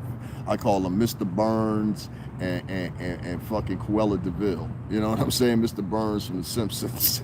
He looks just like that motherfucker. So I don't know qualms of my temperament towards them too. You know what I'm saying? Fuck both of them. They held up the stimulus for America when America mostly needed it for 7 to 8 months, arguing back and forth, mostly brought on by Mitch McConnell and his turkey neck ass state, who is one of the highest in poverty in the nation. If you're looking at poverty numbers, let me tell y'all something. Mitch McConnell's out of Kentucky. And if you don't believe me, go ask Boyce Watkins. Boyce Watkins will tell you, because I'm feeling that he goes back and forth. Dr. Boyce Watkins, that's what I'm talking about, formerly of Syracuse University. Boyce Watkins will tell you on his channel that the constituency of Kentucky itself and multiple municipalities is fucked up. They applied for the most poverty relief. They applied for the most poverty relief per locale of any other state. I said per locale. That means different municipalities. So if you get a chance, look into that. But if you need an example of poverty and how poverty could be worse, look no further than the shortage of motherfucking resources. They have a new term that they're putting out right now, and I want you guys to look this up when you get a chance. It's called food deserts. Food deserts. And they're calling these areas that once had opulent grocery stores and mini marts or whatever, being flushed to these places. One, because of the pandemic. And another reason because of people's reluctance to really dine and come out like that, really, like they once before did. You probably won't see a change in that until a year or two from now with this Delta variant out. People are even more reluctant. But what you're gonna start seeing, hey, what's going on, Roxanne? What's going on, Brooklyn? And this is funny because this is in Brooklyn. And I want to know if you know about this, Roxanne. They got a terminology that they've been using on Pix 11 and NBC, on NBC New York, and here on WTNH in Connecticut, where they're calling locations and areas. Most of the time I see them, they're usually urban, meaning there's a multitude of people there. I don't know why people say urban and they're always distinctive as black. I know urban Jewish areas in Brooklyn. If you ever been by Marcy, they ain't nothing over there but Kaiser Jews. Those are the ones that, you know, that wear the hats and everything. It'd be 100 degrees outside, they got one of them hats on. You know what I mean? My neighborhood was mostly Albanian and Dominican. You know what I'm saying? And it's urban. So, you know, it depends on what you define as urban. But they've been using this terminology. It's called a food desert. And this terminology is now spreading across the country. She knew exactly what I heard of. I've heard of the food desert term. And I just said that, Patrice. It's spread across the country because she lives in Las Vegas. And the first time I heard this terminology, I heard it out of California. Now, my little sister lives in California. She lives in Modesto County. And that's where I heard it from their local paper. I always peep at their paper or whatever because I always like to see what's going on. I look at their local news and everything like that. I like knowing my little sister around. So, because she won't tell me the whole truth. I'll be like, you know, 6 motherfuckers could have got shot outside. She'd be like, oh, no, everything's all right. We're about to go to Starbucks. You know, she that type of motherfucker. But these food deserts are popping up more frequently and more frequently across the nation as a result, one, of lack of distribution from the drivers being partially available or doubling up orders or whatever. What you're really going to have to start doing is utilizing boats. Right here in the Northeast, we are surrounded by water, okay? And many locales across the country or neighboring locales, no matter if you're in the Midwest, West Coast, or the Northeast or the Southeast, you have access to a lot of water. And I think that's going to probably have to be the term they're going to have to come under to kind of, it's not a shortness of food, it's a shortness of delivery on food. And that can cause a problem in the long run because what happens is every time you replenish that stock, it's automatically taken off the counters very quickly and in bulk because of people's anticipation. David, every time you come, you teach something. I never heard of a food desert before. Never old to learn. No problem. No problem. Hi, DMX. What's going on? Everybody be calling. I be having people stop me in the middle of the street calling me DMX. I ain't nothing to do. They've been calling me that for years. Thank you though for the compliment. I appreciate it. But yeah, food deserts are. I'm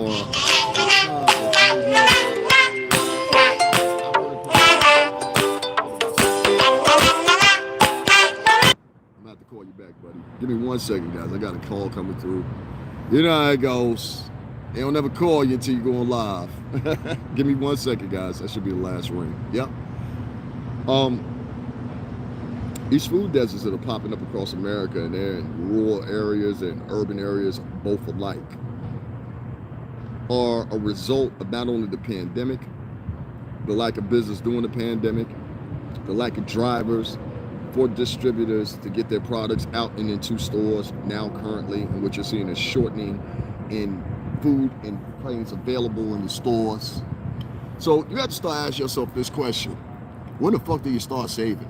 And when do you start becoming a philanthropic and helping your own?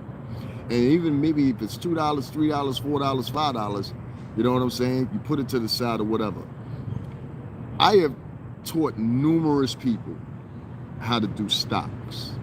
You know what I'm saying? Numerous people. I don't recommend Bitcoin. It's too much fluctuation with it. I have money in it.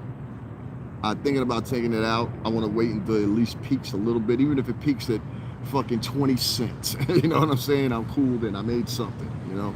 That's how I always look at it. If you make back what you put in, or you hover around $10 to $20 more than what you put in, and be satisfied. You're not going to become rich with stocks unless you invest a lot of money on the right stock. And it has to be something that fluctuates. It doesn't fluctuate too much. You know what I mean? When you get some stocks that fluctuate a lot, what happens is they'll bounce back 1 week, and then next week they won't be shit. You know what I mean? And you'll see such much of a dive on it. You'll be like, I should have sold this shit last week. And then there's a little price tag that comes along with selling. But the reason I'm bringing up stocks once again is you don't touch them. They're better than a 401k plan. So if you got $5, $10, or whatever, first donate to me. $STRINGERBELL80. But secondly, make sure you invest that in Webull or one of the other stock options. If you have Cash App, you know what I'm saying? Which many of y'all say y'all don't have Cash App. I don't understand why the fuck you don't. You know what I mean? Because if you deal with any person that's under 25, they're going to probably have Google Play, they're going to have Cash App, they're going to have PayPal. Zelle is more for older people. You know, I can even tell by the way it's set up, that's more for older people. You know, no offense, but it is. It's for older people. I can just tell by the setup. I never ever went to an app and they tell me, oh, it's already embedded in your other one, so we're negating you to use that app, your banking app, since Zelle is already existent in your banking app. I ain't never had some shit do that before. There's a lot of companies that take PayPal, and I've signed up for them, and I've never had them say, you have to sign up for this app because we have PayPal already embedded in this app. No, I want to sign up for PayPal. So that whole thing with, you know, I don't do online banking outside of like checking to see, like I've never paid with nothing using online banking. I think it's corny.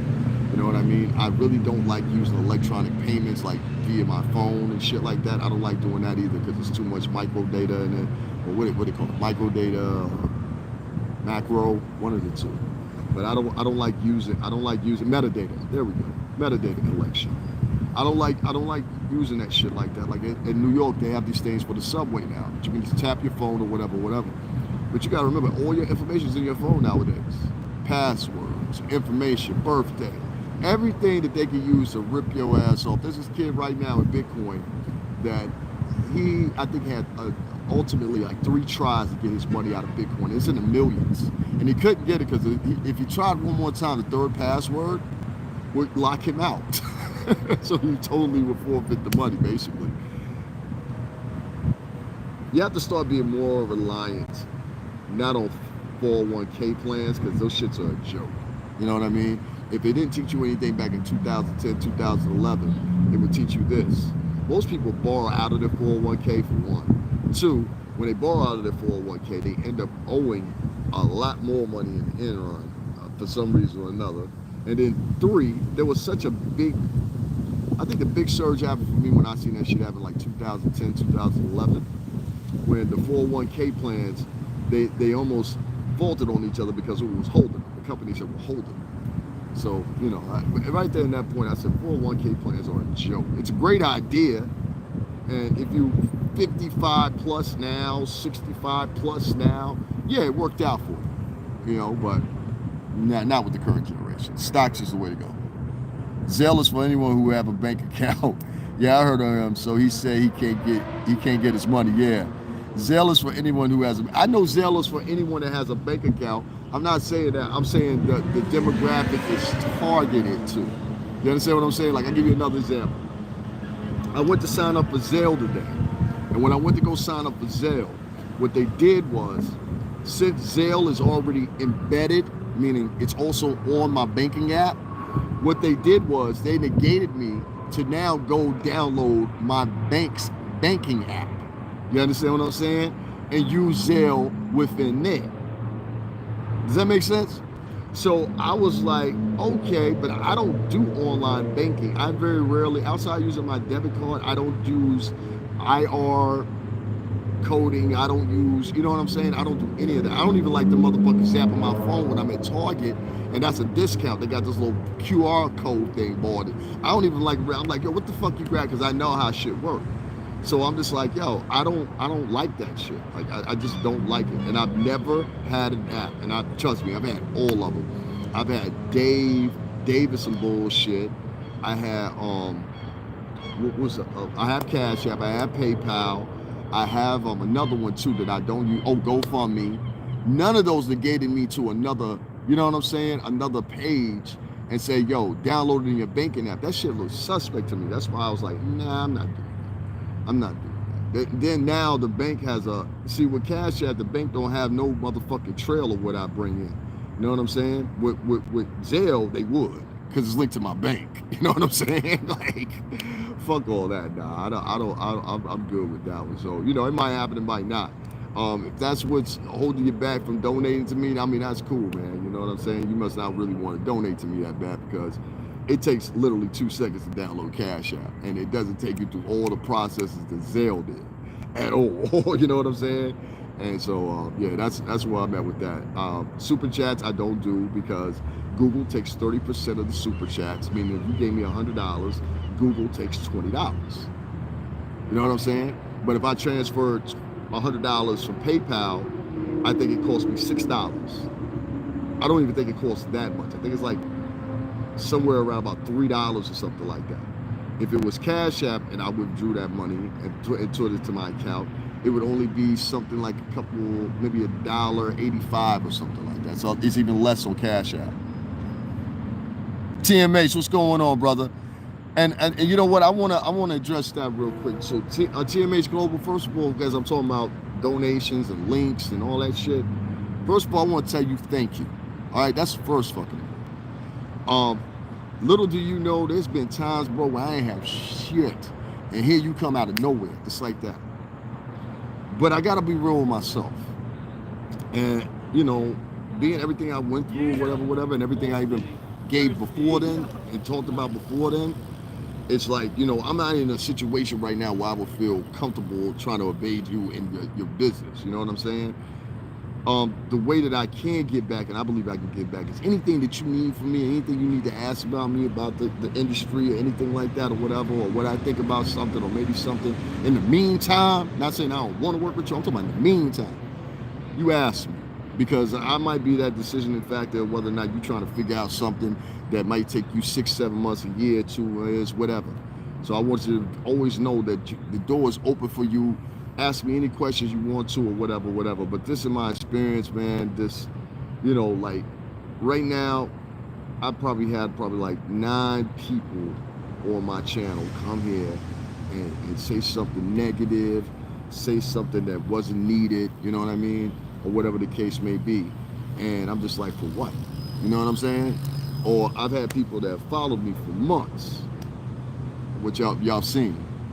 And not only try to insult me later on or get smart or come out their mouth. Nah, they do even worse than that. They get into things where they start creating emails and all kinds of this weird shit. You know, I had a chick send me like 7 emails now. You know what I mean? The other ones I didn't even put up because they were just so corny. I was like, you know, ain't nobody gonna get a threat out of this no more, so I don't even put them up. You know what I'm saying? But I've had some people, some black people say some nasty things to me, and Spanish people say some nasty shit to me. And I just be like, yo, well, you ain't over none of the white channels saying that shit. Why you saying it here? You know? And so I learned to as a result of that, I learned to just watch people's behavior. You know what I'm saying? But I'll say, if anything, TMH Global has been consistent. Patrice Gardner been consistent, and Ned Foster been consistent. There's a couple other people been consistent, but I always raise an eyebrow. You know what I'm saying? And I don't want to, you know, jump on nobody or nothing like that. But I always raise an eyebrow when somebody says the determining point of donating to you is whether or not you download Zelle. You know what I'm saying? And when you say certain things and it's been months, I start looking at you like, well, in the months you could have just downloaded what's the name and did that. You know what I'm saying? Like, that's how I look at it. But especially when somebody tells you, yo, I don't like downloading. Somebody wrote in the comments, you got to turn off this function, and that way it won't, you know, eat up your data or whatever. I said, yeah, you know exactly what I'm talking about. That shit eats up mad data in the background. I don't like it. So Zelle does that. Telegram did that to my phone. Discord did that to my phone. Like, even if the shit is now, I don't know what it's downloading or recalibrating every 5 minutes, and Facebook does the same thing. Go live on Facebook. Your phone and the storage is going to be like 3 gigabytes if you went longer than an hour going live. You know what I'm saying? So clear it out when you get a chance. You're just eating up your phone data. I'm not into that. I don't like apps that do that shit, that consume data in the background. I just don't like it. You know what I'm saying? That goes against my monthly bill. I pay my monthly bill, and it's a little bit higher than usual, but I do that so I can continuously stream. You know what I'm saying? So if many people remember in the beginning, I had a different phone company, and I had to stop streaming for a minute because I think I had to start streaming one time for 2 weeks to wait for my bill to renew. And then one time, I paid my bill up front just so I could start streaming again because I was capped at data, you know? So I went and got a new phone plan. I went and got AT&T. They had a great phone plan to offer, but it's a little expensive. If y'all want to keep me doing these lives, this is what I got to do, because with any other phone company, they're not offering with AT&T, except for Verizon. And I don't like Verizon. I just don't like Verizon. I'm not a Verizon fan. I'm not a fan of their phones. I went in there first, though. I ain't gonna front. But AT&T was where it was at. I like Samsung phones. My second choice would be an Apple. You know what I mean? So, yeah. So, you know, everything that y'all donate, $ Cash App, $STRINGERBELL80, Stringer Bell 80. Everything that y'all donate, man, I always show what I buy. But yeah, it's coming to some more terms now where I'm probably gonna take off. You know what I'm saying? Again, because I think what the motherfuckers is trying to do is time me out. And so once they time me out and don't find a place to be like, oh well, man, we tried. You know what I'm saying? As far as my whole situation goes, whatever. So I'm just preparing for that because wintertime is coming. You know what I mean? So if y'all guys could donate, it will mean it works. And I think I put in more than enough work to do so. That's why I kind of fell back a little bit from doing lives. I was like, yo, you know what I'm saying? Like, it's cool, you know, getting on rapping with people and everything like that. But with that 2 hours, I could have been doing something. You know what I'm saying? So, you know, if I continue to do this, I definitely need support. You know what I'm saying? There's a lot more other things I can talk about on here. You know, a lot more things. You know, like if I see some numbers where it shouldn't be no reason why I've been online this long or whatever, and I don't have a day like Kevin Samuels or a day like many other bloggers who are already wealthy or well off, or at least thousandaires, and be like, yo, boom, I bought in 1,000 a day, or I bought in 500. This is how we make our living. You know what I'm saying? So it's like, you know what I mean? I know the money's out there. It's shit. So, you know, it shouldn't be no problem. It's around first of the month for a lot of people. So, you know what I'm saying? Not cocking nobody or nothing. But, I mean, this shit, reality is reality. So, you know, whatever it is, man. I'm going to stay here as long as I can or whatever. But it makes more of a difference if it's profitable. And people like TMH Global, people like Annette Foster, and a few others have donated to me repeatedly. And I see a lot of other faces that come here all the time and like, if you've been watching me for 8 or 9 months, it shouldn't be nothing to donate $5, $10, $15. Like, you know what I'm saying? Be like, damn, this thing, at least he's consistent, he's honest. You know what I'm saying? He tells us things before they happen. I even tell you things, and then they turn around and mirror the same thing that the people that y'all see. I don't understand that dynamic in the music business. That, yeah, you have your stars, but we're the guys behind the stars. You know what I'm saying? Like, everything they did, we was with them. You know what I'm saying? That's why you see them once they remove themselves from the companies like ours, like Bad Boy or Def Jam or whoever, or Arista, whoever it may be. When they remove themselves and they try to negate their own career, it don't come out the same way.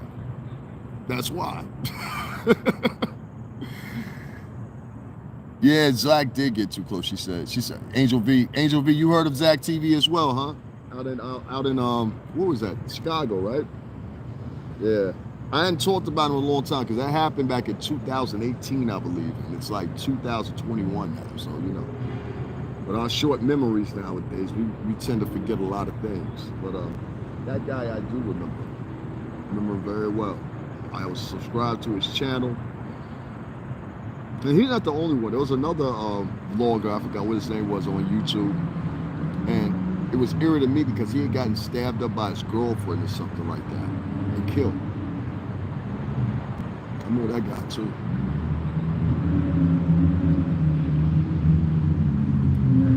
I'll say this, man, when it comes to that donation shit and all that shit, start donating to niggas that got some substance instead of donating to niggas that give you the giggles. You know what I'm saying? Y'all some good people.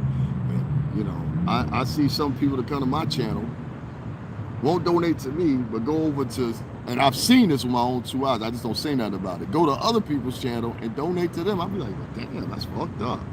You know what I'm saying? But they'll tell me some shit. I got you next week. Next week coming, you'll never see them motherfuckers. So, you know, ain't nobody begging to that. I'm just bringing and addressing something. That's it. Because I know y'all like to talk about, he begging my money. Nah, motherfucker, I put in work. You know what I'm saying? You know? And most of the motherfuckers that say shit like that, you got to clock in about 30 minutes at McDonald's. So, all right, guys, I'm out of here. I will be back later. I'm going to charge up, give you something to drink in my system or whatever. Again, Cash App, $STRINGERBELL80. There's also a PayPal link in the description. You can hit that. Also, if you're not comfortable or don't have Cash App, but if you download and go to mine, you will get $5 back once you sign up. Okay, will do, brother. Thank you. Angel B, thank you for showing up. TMH Global, thank you as always. This like period. Annette Foster, Therese Gardner, what's going on, Las Vegas? Shout out to you. Roxanne Brooklyn, stand up. What's going on? Who else was in here? Y'all was having a whole conversation. Star Pepper, what's going on? Dimples, right? What's going on, Dimples? Glad you back with us. She got tired of seeing that check in them other channels. Annette, Jesus Christ, y'all wrote a lot of comments in here. I'm still scrolling. Temples, I'm just making sure I got everybody. Don't nobody log off yet because I'm going to say one more thing before I get off of here. The GOAT, what's going on, boy? I know that one right there, too. Candace Towers, I want to make sure I mention her. I'm trying to see who else is. Damn, y'all wrote a lot of comments. Cesar Taylor, I couldn't remember that name. Shout out to her. Clarence Pugh, thank you for being on the check-in. Clarence Pugh is one of my riders to go back to or whatever. So, like I was saying, man, yeah, this is the end of the hour, whatever. Everybody's been wondering what's going on with me or whatever. I'm in a temporary spot right now, and they're trying to find me a permanent apartment. And we having problems because we now going on our 5th place we looked at it. Whatever the problem is, the problem remains 3 things, I think. 1, my record, you know what I'm saying?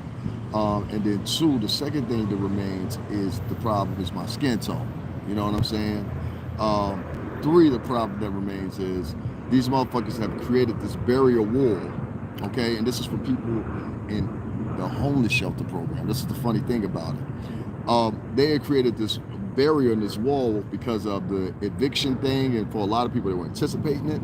Like a lot of people knew a month, 2 months ago, it's, okay, we only got 2 more months of this, and they were counting down, making sure, okay, there's no legislation being passed or whatever. So we gonna get these motherfuckers out of our apartment we've been having in here for a year and a half. This is a lot of people's mentality, you know. They've had a tenant that's been there for a year and a half. In some cases, I haven't paid a dime of rent or whatever. I can see where you feel how you feel. You know, I can even go as far as to say you know, there's a problem over at the location where I'm at because the gentlemen that are there, they're not the cleanliness people. You know, I've now 3 times cleaned up the whole entire area, the living area, in my room. You know, and like I'm just like, yo, nobody wants to clean the shower, no one wants to clean it. They ain't cleaning the toilet they sit on. You know, and it's so much of a problem that now we're having a meeting for it. You know what I'm saying? Because other people are recognizing it. So it's just like, you know, I'm talking about guys sitting around like these are guys that want to. They're part of the problem, and I gotta address it how it is before I get up out of here. See, these guys, what they don't realize is because they're either so far gone, or either 2, they just don't care, or 3 just want to be taken care of. And my situation is very different from me because I'm there. That's a leap of faith. Some of those guys have been there for months now, and basically, like they just. The only thing I see of most of everybody that's in there, and this is a whole bunch of them, they just get up, eat, sleep, cook. Get up, eat, sleep, cook. Cook, eat, sleep. You know, that's it. No shower in between, no nothing. These are men, you know. And I saw the same thing previously when I was at the hotel. So you know, it's no surprise to me that they don't get the fact that how you're living right now is being monitored. See, if I see a nigga that don't want to take a bath or can't clean up behind himself, why the fuck would I want to put you in an apartment? And they don't get that. They think that they're not being monitored. That's the problem. And that's the problem you will always have with people in that segment because those guys are like drug addicts, some of them alcoholics. One dude, I don't know what happened to him, but he got ate up so bad or whatever he was doing that he's like, you know, all fucked up now and shit. So, you know, it's like, yeah, I don't have nothing against these guys or nothing like that or whatever. But like sometimes they just go out a little bit out of the reach doing certain things. Like I had this one dude in there, I had to scream on him because my room was perpendicular to the TV. And so like, I guess before I got there, they'd been up at 2 o'clock, 3 o'clock in the morning watching TV. And I said, could you imagine how fucking uncomfortable that is to walk out your door so you gotta go pee or something? There's a motherfucker sitting right in front of your door. I'm like, who you fucking Candy Man? And it's him and this other kid. And you know, I've tried to hide all reservation about screaming on this black kid because he really gets it and he tries to, you know what I'm saying, go around the path to try to make me comfortable so I give him that. But this Asian kid, he was just really like, fuck me. I was like, really? Okay, I got you. You know? So, I mean, that's just the circumstances of being in that, you know what I mean, that little area, if you want to say. And some of the things that come along with it, I mean, there's nothing really you can do about it, you know, really. And I can't honestly, truthfully say that I want to. I really don't even give a shit, you know. I'm not here to negate or change your opinion or whatever the case may be. That's not my issue. Damn, she's fine. I'm sorry. I am a guy, man. You know what I mean? This fine ass woman just walked past me. I was looking at the dog and I looked up. Where the fuck was I? See how beautiful women fuck you up? I don't have a girlfriend. It's all kinds of situations going on within that paradigm. And it's like, you know, what do you do? Yeah, I know. The doing me, I think, is taking off, and I'm definitely not going back down to Miami. That's not happening. Fuck Miami. And I'm definitely not going back to New York for fucking once. You know what I mean? They can have that hell home. So I'm back here in the town at home, and I'm thinking to myself, okay, what's next? You know what I'm saying? Now, I've had my few remaining friends that I have in the music industry, and a lot of new ones that I know in the music industry contact me and tell me everything else they've had going on. Shout out to Dale Harrison. Shout out to Terrence Clayton, who's actually from Connecticut, right in New Haven, working on 50 Cent show. And a whole host of other people that know me and know my character and known all those years that I've been in the music industry and know what type of person I am and know I'm trying to, you know, get back on my feet per se. You know what I'm saying? So I have a couple $1,000s to blow again or something, you know. Not the blow, but y'all know what I mean. And it's like, it's hard because the business is not moving.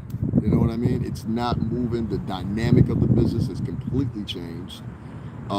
People are more relying on doing what you're seeing right here in front of you, being on camera versus actually, you know, negating the music and using that as the conduit for, you know, whatever. So It's definitely a different music business now. It's definitely harder. The new black likes to donate to people who don't need it because it makes them feel like they are a part of their success. God damn it, he said it. That's the point I'm getting at right there. I want to read that one more time for you guys in case you're not seeing it. TMH Global says something that stuck out, and he used my term that I like to use, the new black. I like to use the new black or the new Latino because that's what these Latinx motherfuckers are. They sit around and make fun of other Latinos. Motherfucker, you come from a hood just like them. Y'all know that? There's Latinos that make fun of other Latinos that are just now immigrating here. They even try to oppress them and fuck them up and shit. The new black likes to donate to people who don't need it because it makes them feel like they are part of their success. That is like so well worded. I can't even tell you. Like, it's all about that. I think damn amount of cigarettes. Somebody send me at least 11 for some cigarettes. Shit. It's my last cigarette, damn it. I think it's part of people, like, they try to live vicariously through people. Does that make sense? And that's what you get mostly on the internet nowadays. That's what differentiates me, I think G Dill, a lot of other people that have formerly been in the music business and now on YouTube versus motherfuckers that just sitting around guessing. You know what I mean? Like, a lot of people sit around and guess, you know? Oh, I think it's this way because of this. And I think it's this way. What the fuck ever. I don't care what you think.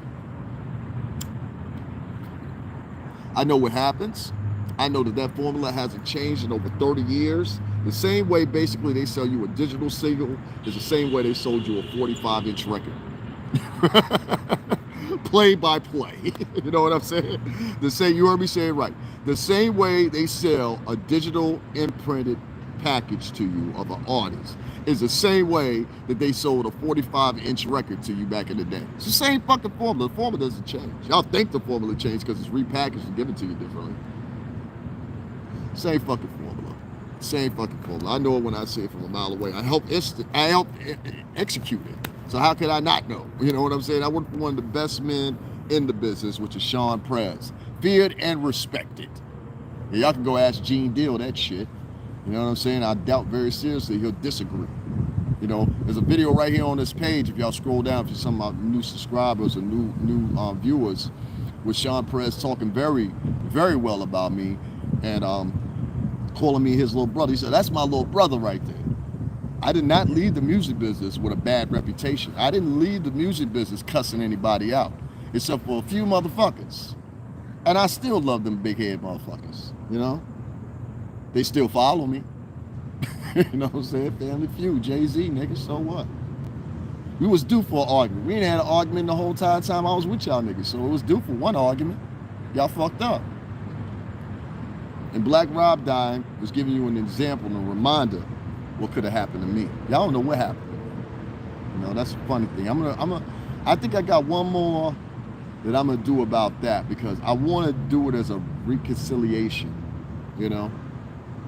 Those guys, you know, many of you guys may not know this, but the guys that made a video about me, it was 4 guys, and they tried to disclaim me or whatever the hell they were trying to do. And I just came back with one video. One video. I said, oh yeah? Well, you got to explain this, check stubs. You got to explain all this shit, you know? And I never heard from them again as far as the video. They shut down their channel, so.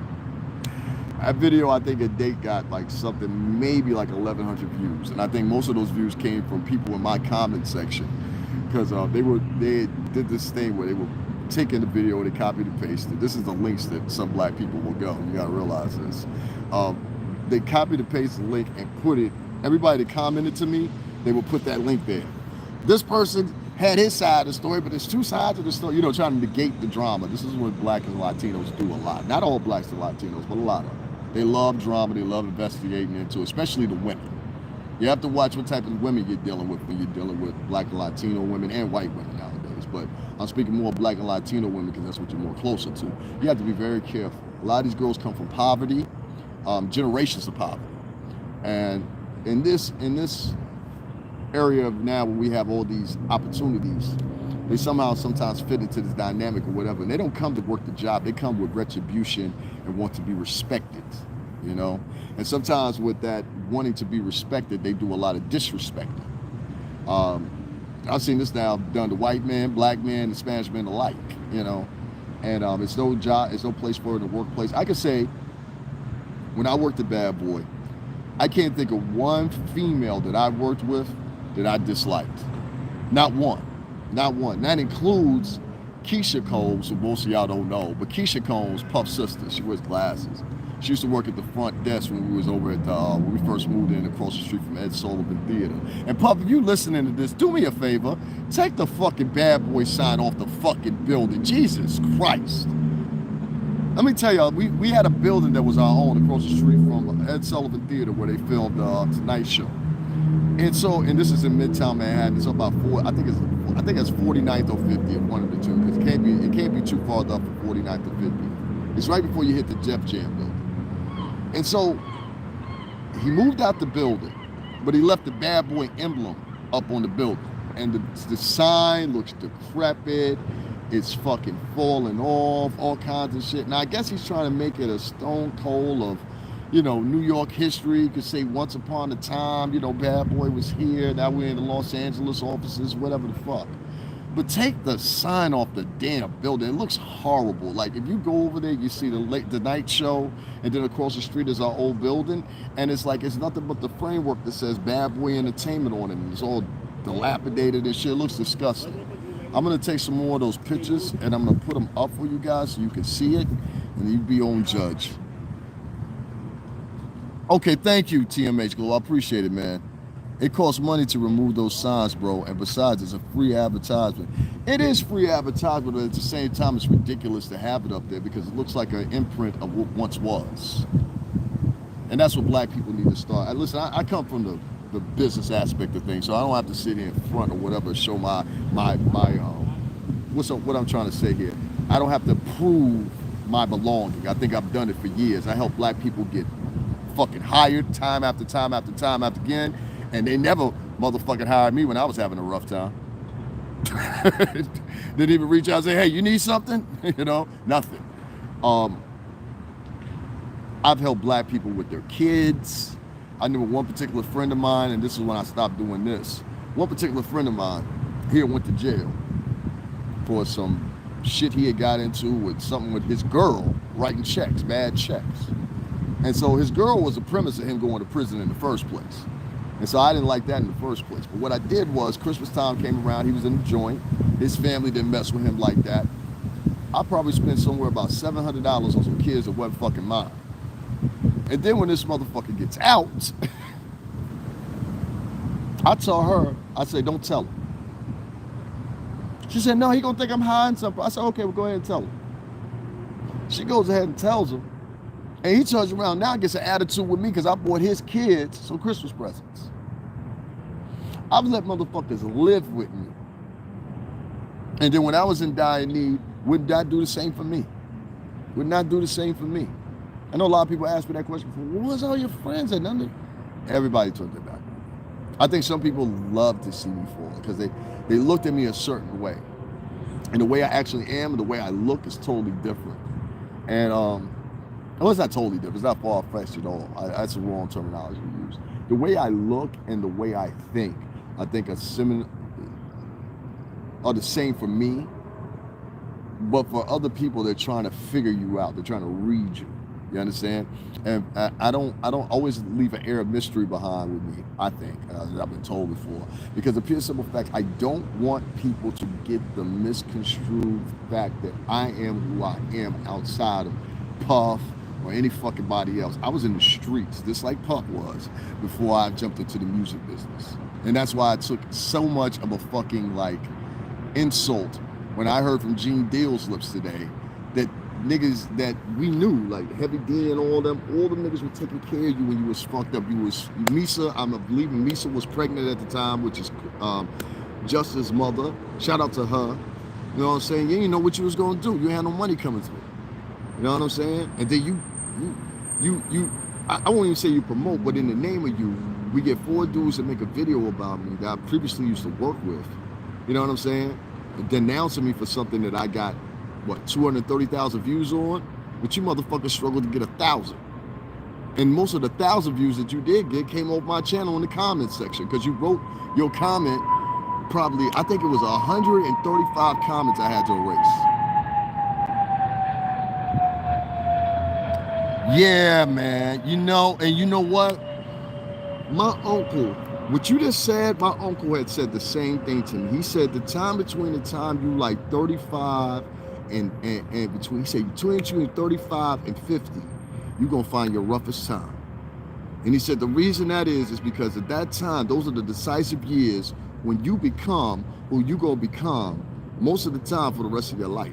And that always stuck with me. That is amazing you said that. That is amazing you said that. My Uncle Donald said that years ago to me. I didn't get what he was saying. That is crazy he said that. We know legit when it comes to business ideas and business moves. I know y'all do. Y'all are very smart. But it's just like, it goes back to what you were saying earlier. You heard what TMH Global said. TMH Global said, I sent you $100. It should be saying, doing the same. Like, you know what I mean? Motherfuckers is giving money to Kevin Samuels and all these people, whatever, and they just don't really need it. Kevin Samuels not in dire straits. Kevin Samuels got a crib and candles burning.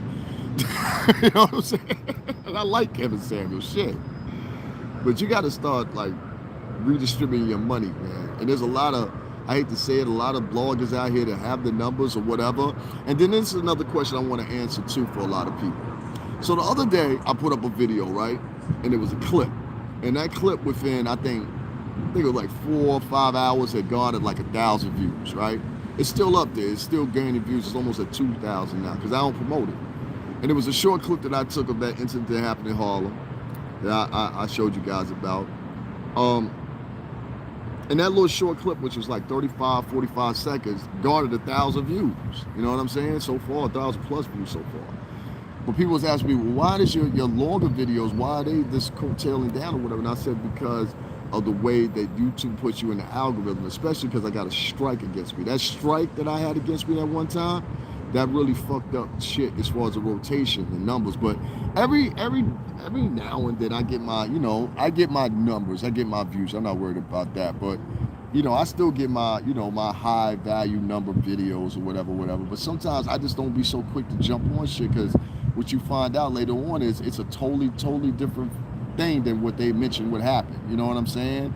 So I don't like to jump on stories where there's more detail. You know what I mean? So sometimes it's good to just wait. But sometimes there are stories where it's just so conclusive that you could just be like, okay, this is what the fuck happened. Does that make sense? All right, guys, I'm going to get up off of here. I appreciate all you guys coming to check me out or whatever, man. I know I've been saying that before. My last final words is, Puff, I think you're a hypocrite because niggas was taking care of you. I think you're a hypocrite in the little subliminals you done thrown at me about 4 or 5 times or whatever, but that's between you and I. You know what I'm saying? Especially that one video you did in front of the house. That one was funny. That was fucking, I don't know if that one or the one you jumping in looking like a fat motherfucking marshmallow into the pool. Look like a fat drunk marshmallow.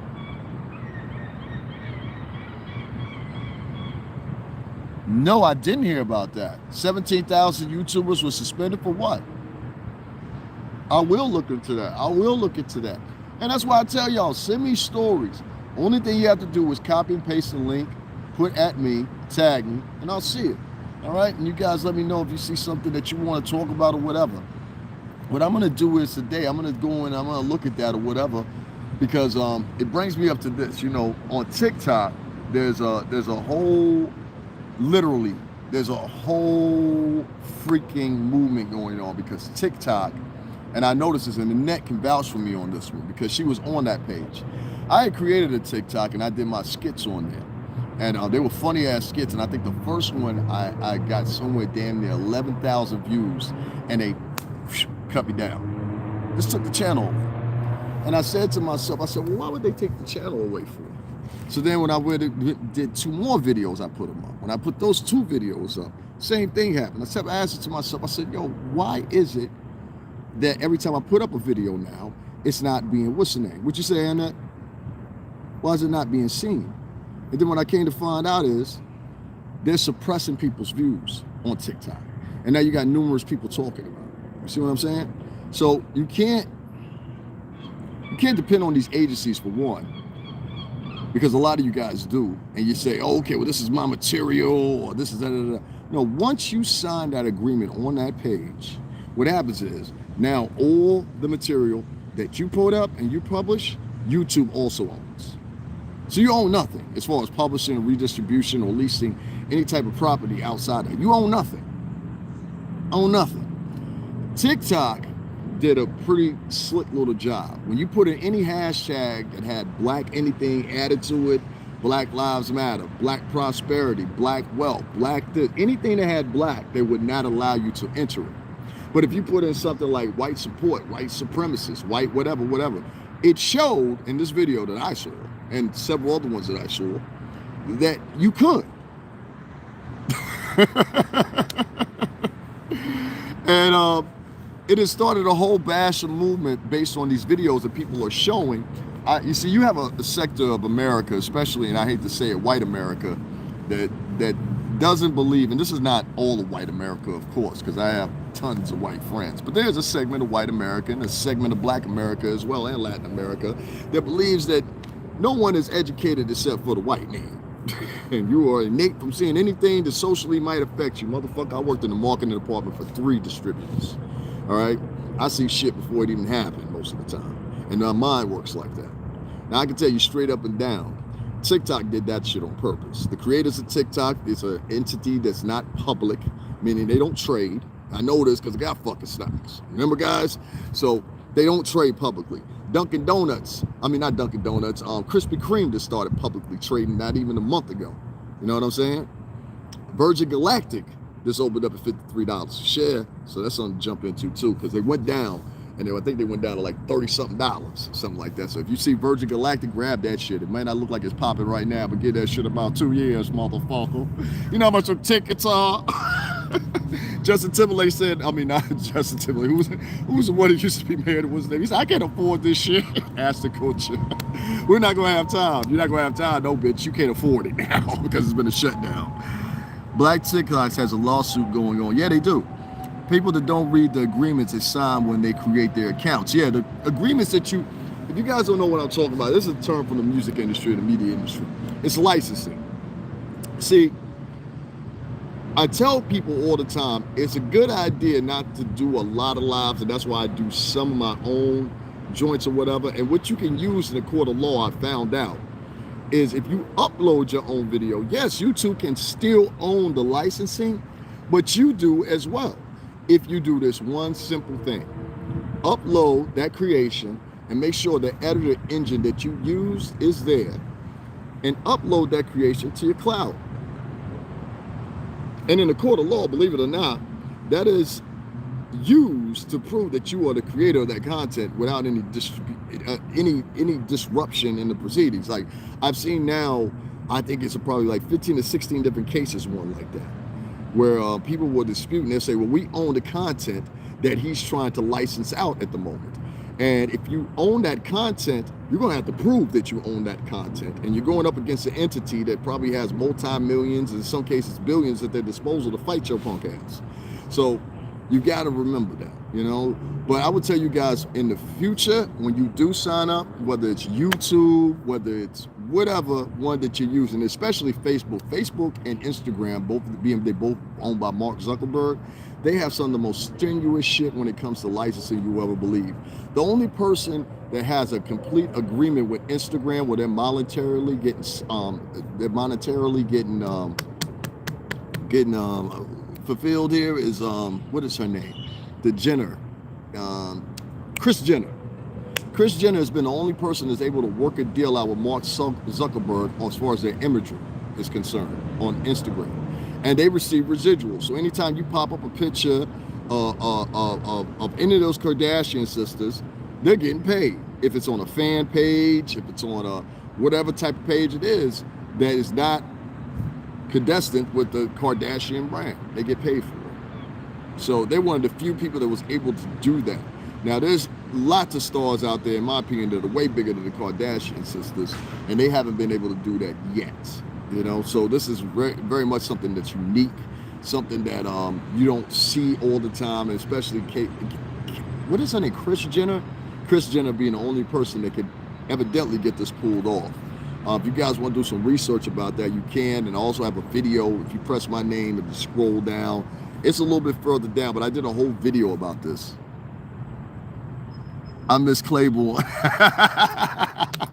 Yeah, so guys, if you didn't know, what I had on my TikTok was I put a couple up on my other channel, but I didn't put none over here yet. And I think I will get to it. I'll take, because I still have the what's the name, because I kept that in mind. I said, okay, everything goes to the cloud. That way, if this comes into dispute and, you know, this gets bigger than what it is, you know what I'm saying, what the probability is, it can be, because I'm at 1.7 million views, so here on YouTube. So I said, and the pickup on TikTok is quicker than on YouTube, because the videos are smaller. You see what I'm saying? So the duration of the videos, you can only do 30-second or a minute clips. With YouTube, I can go for I think the max on YouTube is 12 hours or maybe 6 hours, something like that.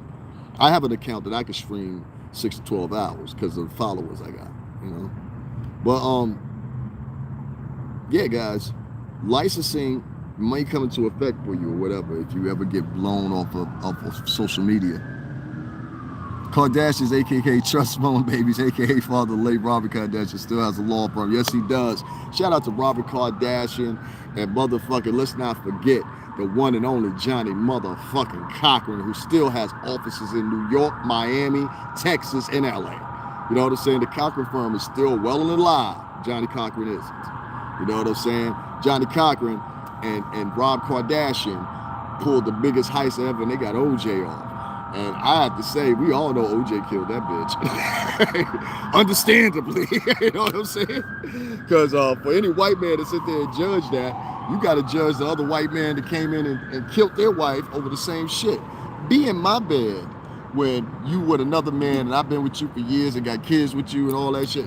Chances are you might not make it out of here, or him either. You know what I'm saying?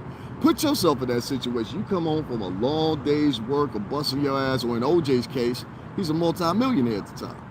And you come home and your wife is in bed with your homeboy and her. Now, a lot of people want to emphasize on color on it or whatever. This is a human emotion, you know? Some pussy ass men, they'll deal with it and be like, honey, I can't believe you did this. But a real dude, shit, I'm shooting it. If I don't shoot you, I'm shooting at everybody in the house that don't belong there. Y'all can put me on record for that. You be up in my bed while I'm going out to make money for this house that I bought with my kids, and they stay in this house too. They're just not here right now. That means you walk past my kid's bedroom to get to the bedroom you fucking my wife in. Now you can play gamble all you want to and think everybody's gonna keep their composure. Good luck.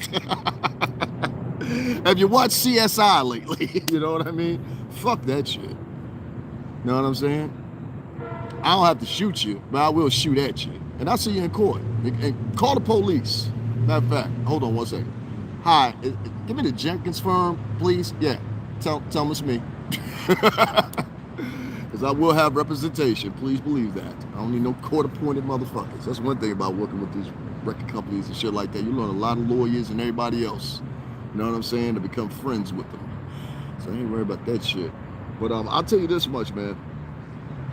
You guys have got to believe me when I say the feat that Kris Jenner was able to pull with Instagram and getting them to pay her for the imagery of her and her daughters is something that's very unique and takes a lot of influence. So that's all I will say. All right, now I'm off here because I'm thirsty as hell, guys. I will be back live with y'all later. And again, it's $ Cash App, $STRINGERBELL80. Also, with the PayPal links. And make sure you hit those like buttons and hit subscribe. And I want to say to TMH Global, thank you for that Cash App. I appreciate it so fucking much. And guys, like, kick in, man. You know what I mean? Like, I'm not trying to be funny or nothing like that. But even if you don't have any intentions, just don't sit back and pretend like you have intentions. You know what I'm saying? That makes it this like, and I'm talking about on the donate thing. You don't have to write and tell me you're gonna do something or whatever. If you do it, you do it. And I'm gonna shout you out and I'm gonna give you the recognition you deserve. But if you just like stringing me along like I'm a whore, then I usually have a problem with that at the end game. And Sailor Moon, she saw that, you know. You don't follow somebody for 9 months and keep saying the same thing over and over and over and making a whole dependency on downloading a certain specific app because it fits you better, you know? What's your email? I'm looking for work. You looking for work where? In CT? We do work with Grants and HUD in Chicago. We need to talk email. Oh, she's talking to TMH Global. Okay. Yeah, y'all get that. I'll give y'all a few seconds to switch emails real quick before I click that off. You know what I'm saying? I don't want to do that while y'all trying to facilitate something or whatever. Give it a couple seconds. Seeing people be facilitating business on my page. God damn it. I'm playing. You know I'm playing with y'all too. All right, y'all writing y'all email or something now? Shit. TMH, give her your email. So I click this motherfucker off. I'm thirsty as hell. I'm parched. Anytime. Y'all, did you get his email?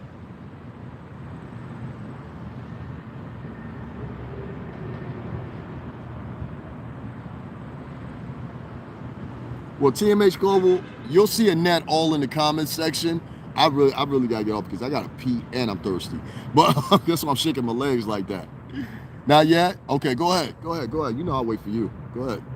You guys do that. I have no problem with people facilitating business on my page. I really don't, especially those two right there. They've been so like, okay, you got it already. You sent the email to them. Just put a thumbs up if you have. So I want to click off in the middle of y'all talking. You know what I'm saying? Just hit me with a thumbs up or something so I can click off. I really got to go use the bathroom. All right, y'all ain't clicking on. Are y'all done? Please click a thumbs up. One of y'all two. Y'all having y'all whole damn conversation. Ain't paying attention to me. All right, I'm clicking off. Y'all bye, y'all. All right, got you. Later.